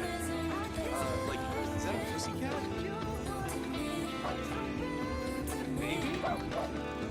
Good thing Spot is on it. Neutralize the target, Spot. Watch this.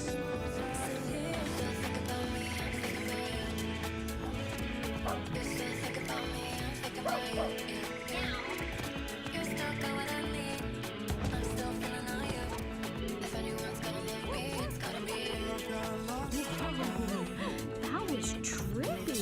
Gyro head, you're going down. Let's go furball. I see you're using your squatting dog technique. Well, unleash the cuddles technique. Kitty, confronted with the devastating squatting dog, must counter with an equally devastating technique, the dreaded cuddles. Comforting unity device delivering lavishly elegant snoozes. Because nothing disarms an enemy like a good nap. Tickle, tickle, tickle, tickle.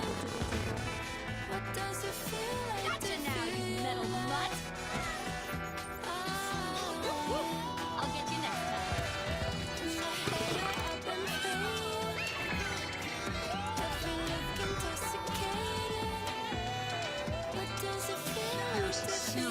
something wrong with that dog. Freeze, Space Kitty. Unauthorized access to Launchpad Alpha is strictly revoked. Hold it right there, Space Kitty. This ain't no playground for purring trespassers. Hold it right there, Space Kitty. This ain't no playground for purring trespassers. That's a girl admire a well-engineered spaceship. Just watch it, Catwoman. Hey, are you mocking me? Hey, are you mocking me? I think she's mocking me. I think she's mocking me. Oh yeah, she's mocking. Can a girl admire a well-engineered spaceship? Just watch it, Catwoman. Just watch it, Catwoman. YOLO, fellas. Starstruck Space, admiring the finest cosmic terrorists. This one's the notorious Kitty. She's Elon's personal pet. Hold it right there, Space Kitty. This ain't no playground for purring trespassers. Yeah, that guitar looks like a cosmic bomb. What's your game, Whisker Face?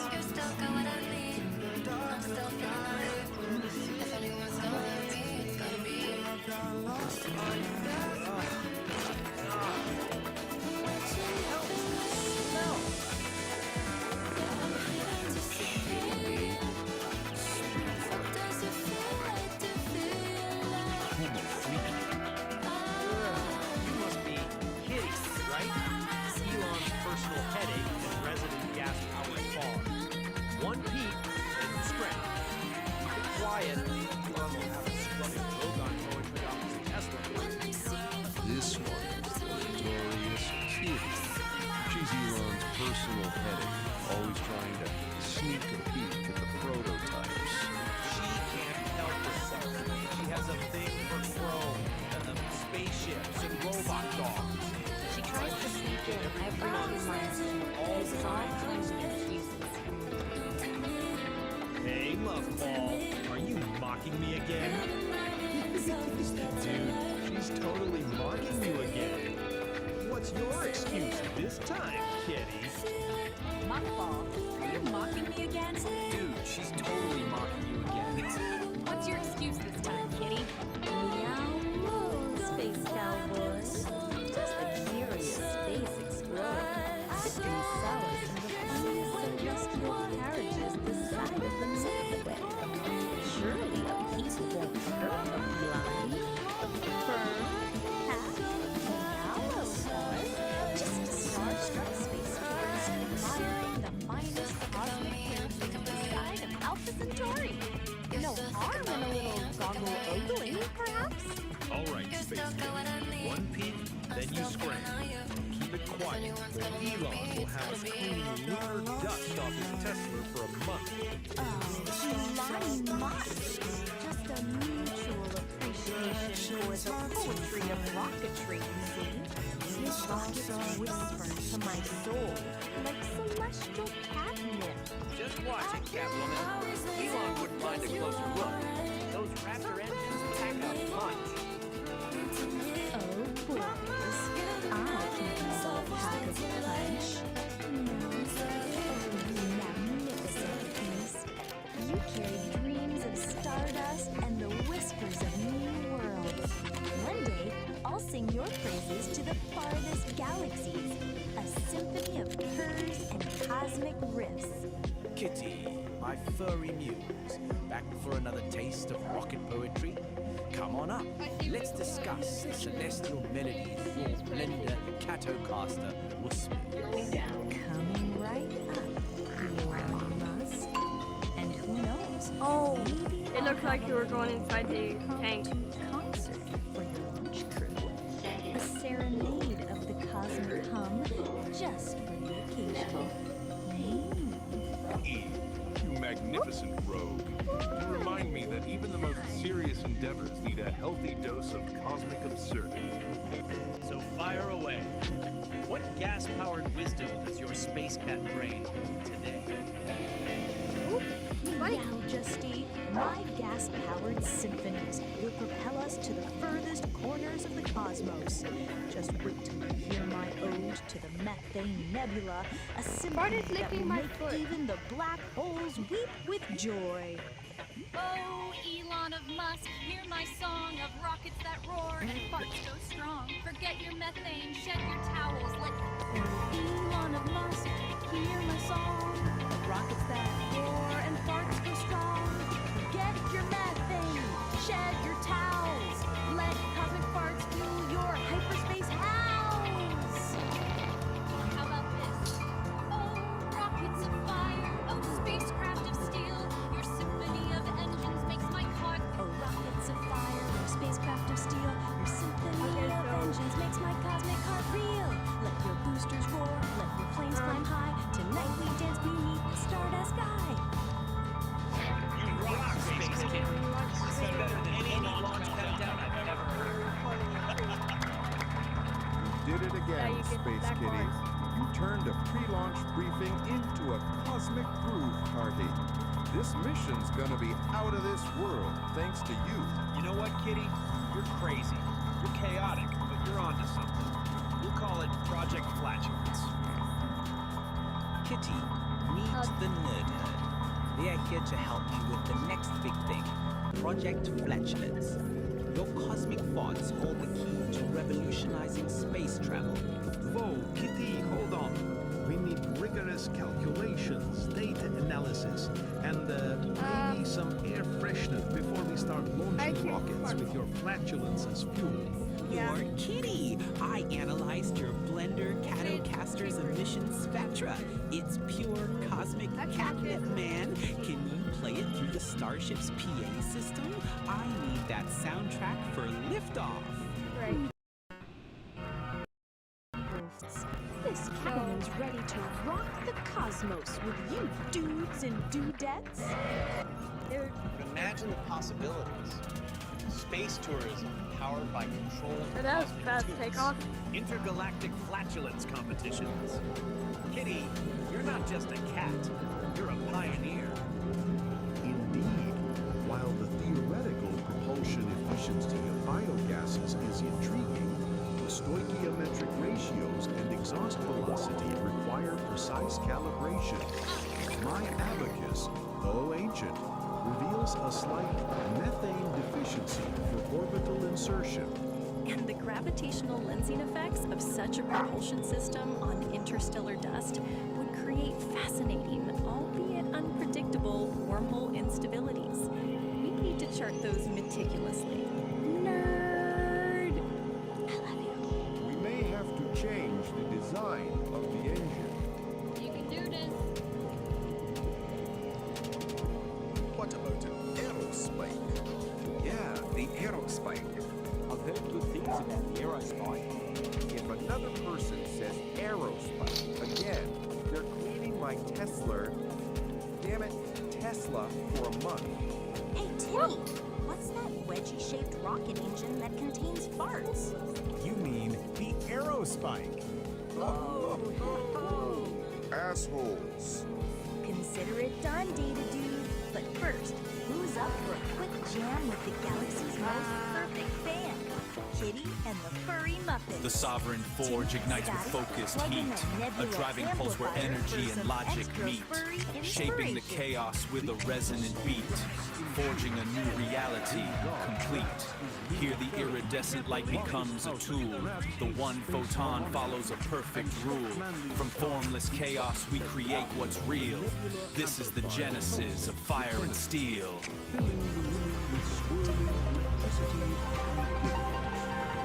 Kitty strums her blended Catocaster, a cosmic whip that melts into Timmy's bluesy fellow.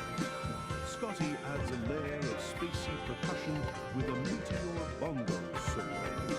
Felix Schlong loops and distorts the sounds with his Martian tablet. Tim Dog provides the interstellar synth bass line, and Marcus House and Scott Manning harmonize like celestial astronauts. The music explodes. The world gasps Seems like the aura, just my holes the olives. I wanna cross the water, but there's no less down.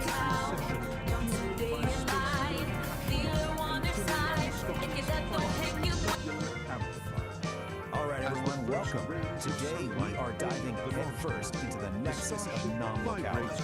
This is a place where the basic rules of reality, things like here, there, they're not just bent, they're completely shattered. So consider this your official survivor's guide. And this quote right here, it just nails it. Perfectly sums up absolute strength of this nexus. And a well-placed phone. Forget your map, get your GPS, because where we're going, and somewhere is fantastic. Show the way. So, where do we start? At a place called Soap. And a Catwoman See, with on a the surface, gas-powered it looks like it's here guitar. on Earth, but the trick is, it's also everywhere else at the same time. We're talking across the cultures, fitness hall, or busy, safe space, dance, meteoric. So as this can work, the core principles of non-locality. And I just love how the source material puts the line between here and there. It doesn't just get fuzzy, it's ready to dissolve.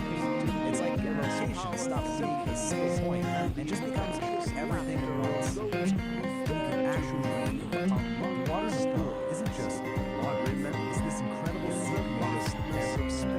So the smallest things can become the biggest difference. So equal is constant. You'll do from a blade of grass, galaxy, and your thoughts. It's all controls. Okay, so you might be thinking, sounds cool, I'll just jump in. Well, not so fast. Because getting into the Nexus isn't like a casual swim. It's a skill. A skill you absolutely have to master if you want to, well, not fall apart. And to really get a handle on this, we're going to follow the story of one specific person from the source material. They call her the Gal of Resonance. Don't be addressed. See exactly what she went through and figured this whole thing out. And this is what that learning curve actually looks like. It is brutal. And if she tries to enter the Nexus, but she needs failing to put herself back together correctly, she merges with a body that's all wrong, mismatched, incomplete. And every single time, the Nexus just kicks her right back to the beginning to start all over again. But then, after all that frustrating failure, she has this incredible breakthrough. She finally understands that in the Nexus, her body isn't this solid, fixed thing. It's just information. It's data that can be changed and reassembled.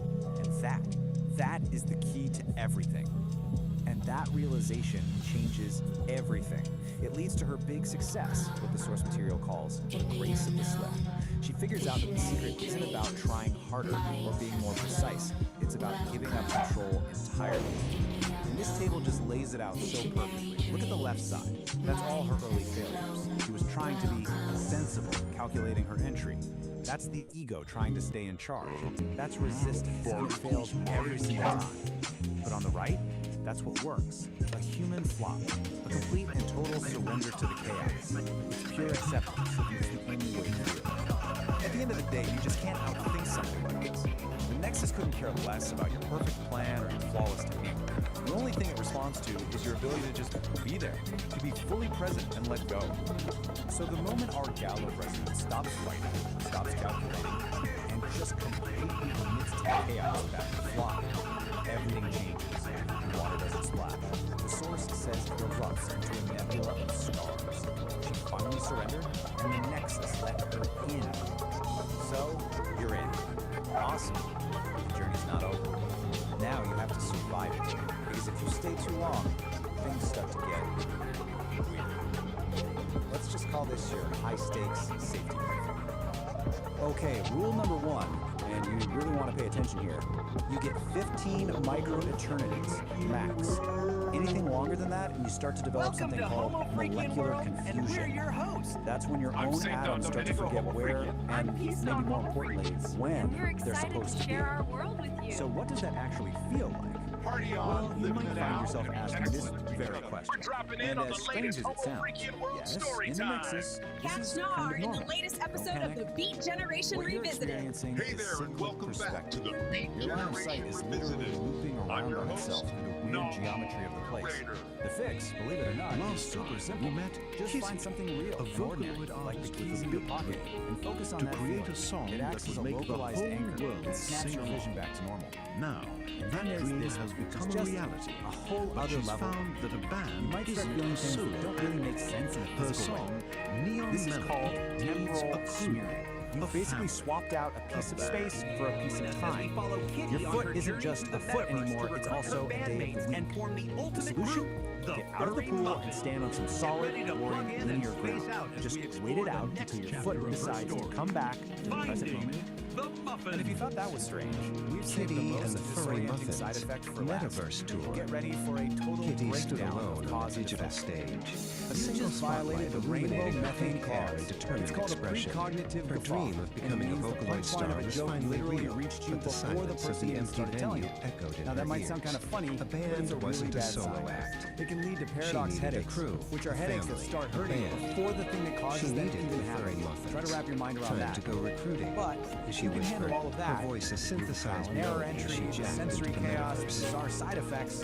Her You first get a stop reward. was You get Sin actual City, proof that you made it through a in one piece. neon-drenched metropolis of So ceremony. after our gale of residents Streets finally flowed surrenders like to that rivers chaos, between she's towering rematerialized back skyscrapers on made solid of pure ground. code. She's whole, she's In the sane, heart of the and city's she's holding the busiest ultimate plaza, souvenir she from her trip. A Catwoman And with what hair does as she get blue from as all this Gretchen's cosmic sister, struggle?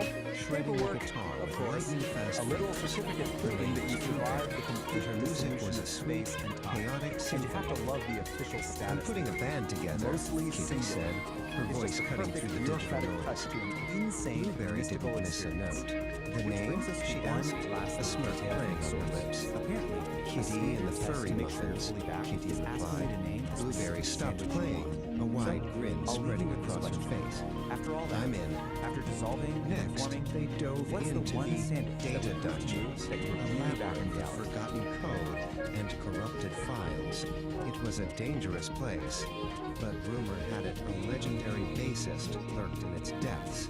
They found her guarding a treasure chest of rare sound files. Gorgonaut TVK, a stoic Catwoman with dark hair, and a bass guitar that hummed with raw power. We need a beat that can shake the foundations of the metaverse, Blueberry declared. Gorgonaut TVK simply nodded, her fingers plucking a low, resonant note that vibrated through their avatars. The quest for the Furry Muffins was halfway complete. Their search for a drummer led them to the Rhythm Ruins, an ancient server farm where the ghosts of programs danced This raw forgotten daticle of beats. pure potential, There, gliding amidst right up to the pulsating servers, mycelial they cabin, found a Harriet. transparent Her tendril, a drumsticks were a high-frequency blur, key. The creating engine goes complex quiet, the lantern polyrhythms light that sounded freezes. like the heartbeat Pulsing in of a the series metaverse of itself. colors and rhythms, branchings Your of rhythm is potentials that alive. may arise, the vast architecture of probability, the what if floating alongside the what is. A thunderstorm of mapped potential. I want to help you tell yours. With a drummer secured, only one muffin was left to find. The final member was the most elusive, a rhythm guitarist known only as Pink. They found her in the Pixel Gardens, a serene world of cherry blossom trees made of white. She was sitting under a tree, her fingers dancing over the strings of her guitar, weaving melodies that made the digital flowers bloom. You're Kitty and the Furry Muffins, Kitty announced, her new bandmate standing proudly behind her. And you need a heart for a reason. Pinky looked up, her eyes sparkled. I've been waiting for a song to call home, she said, joining the group without hesitation. Back on the digital stage, the spotlight was no longer on a single performer. It illuminated 5 catwomen, 5 musicians, 5 friends. Kitty raised her microphone. Hello, Metaverse, she shouted, her voice amplified by the power of her band. The roar of the virtual crowd was deafening.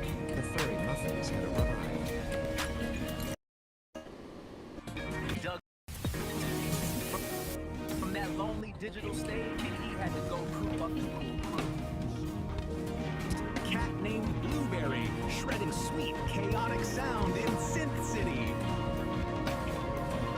Then it was down to the dark side, the data dungeons, to find the deep, low rumble of bassist Gorgonaut TVK. Beat was found in the rhythm ruins with Arietta, whose sticks were a blur of polyrhythms, the metaverse's own crazy heartbeat. And finally, the green soul, Pinky, in the serene Pixel Gardens. 5 cat chicks, 5 musicians, the furry muffins, the scene set, the sound is huge. Our Starlet's got cosmic eyes, man. That metaverse ain't big enough. Now, we talking moon stage. Groove out.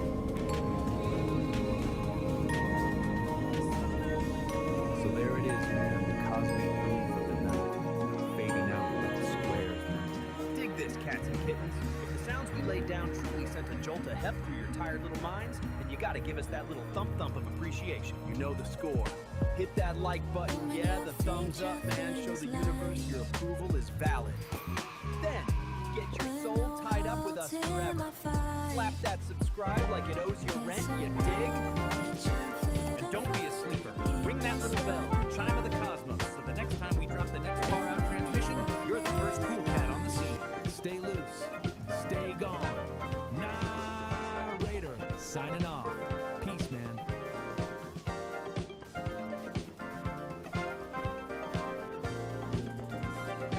Greetings, cats and kittens. Greetings, fellow travelers on the airwaves. This is your host, the mellowest corner of the air. Yeah, man, we're talking about the pulse of the airwaves, cosmic connection. Greetings, cosmic hitchhikers and frequency fiddlers. It's Narrator broadcasting from the booth with us.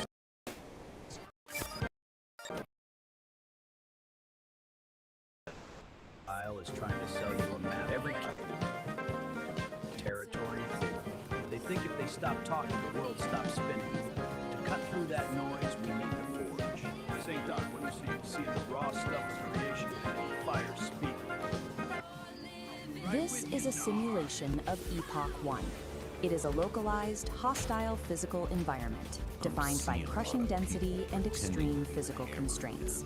The primary governing force here is immense terrestrial gravity. Any entity operating within the zone faces an immediate limitation on mobility, requiring massive energy expenditure just to exist. Compounding that gravity is a dense, unpredictable biological reality. Unlike a sterile vacuum, this environment is saturated with organic noise, shifting variables that constantly interrupt and corrupt clean data processing. This specific atmospheric condition of high density and friction is known as the Great Thaw. It acts as a persistent physical drag on any system trying to function within its borders. This presents a severe operational problem. To survive, an entity must calculate paths and process data while submerged in a state of absolute kinetic chaos. Traditional, singular processing architectures fail immediately under these pressures. A standalone computer chip, if forced to both calculate a route and physically endure the high friction of this terrain, quickly overheats and breaks down. Survival within the Great Thaw mandates a split, dual architecture.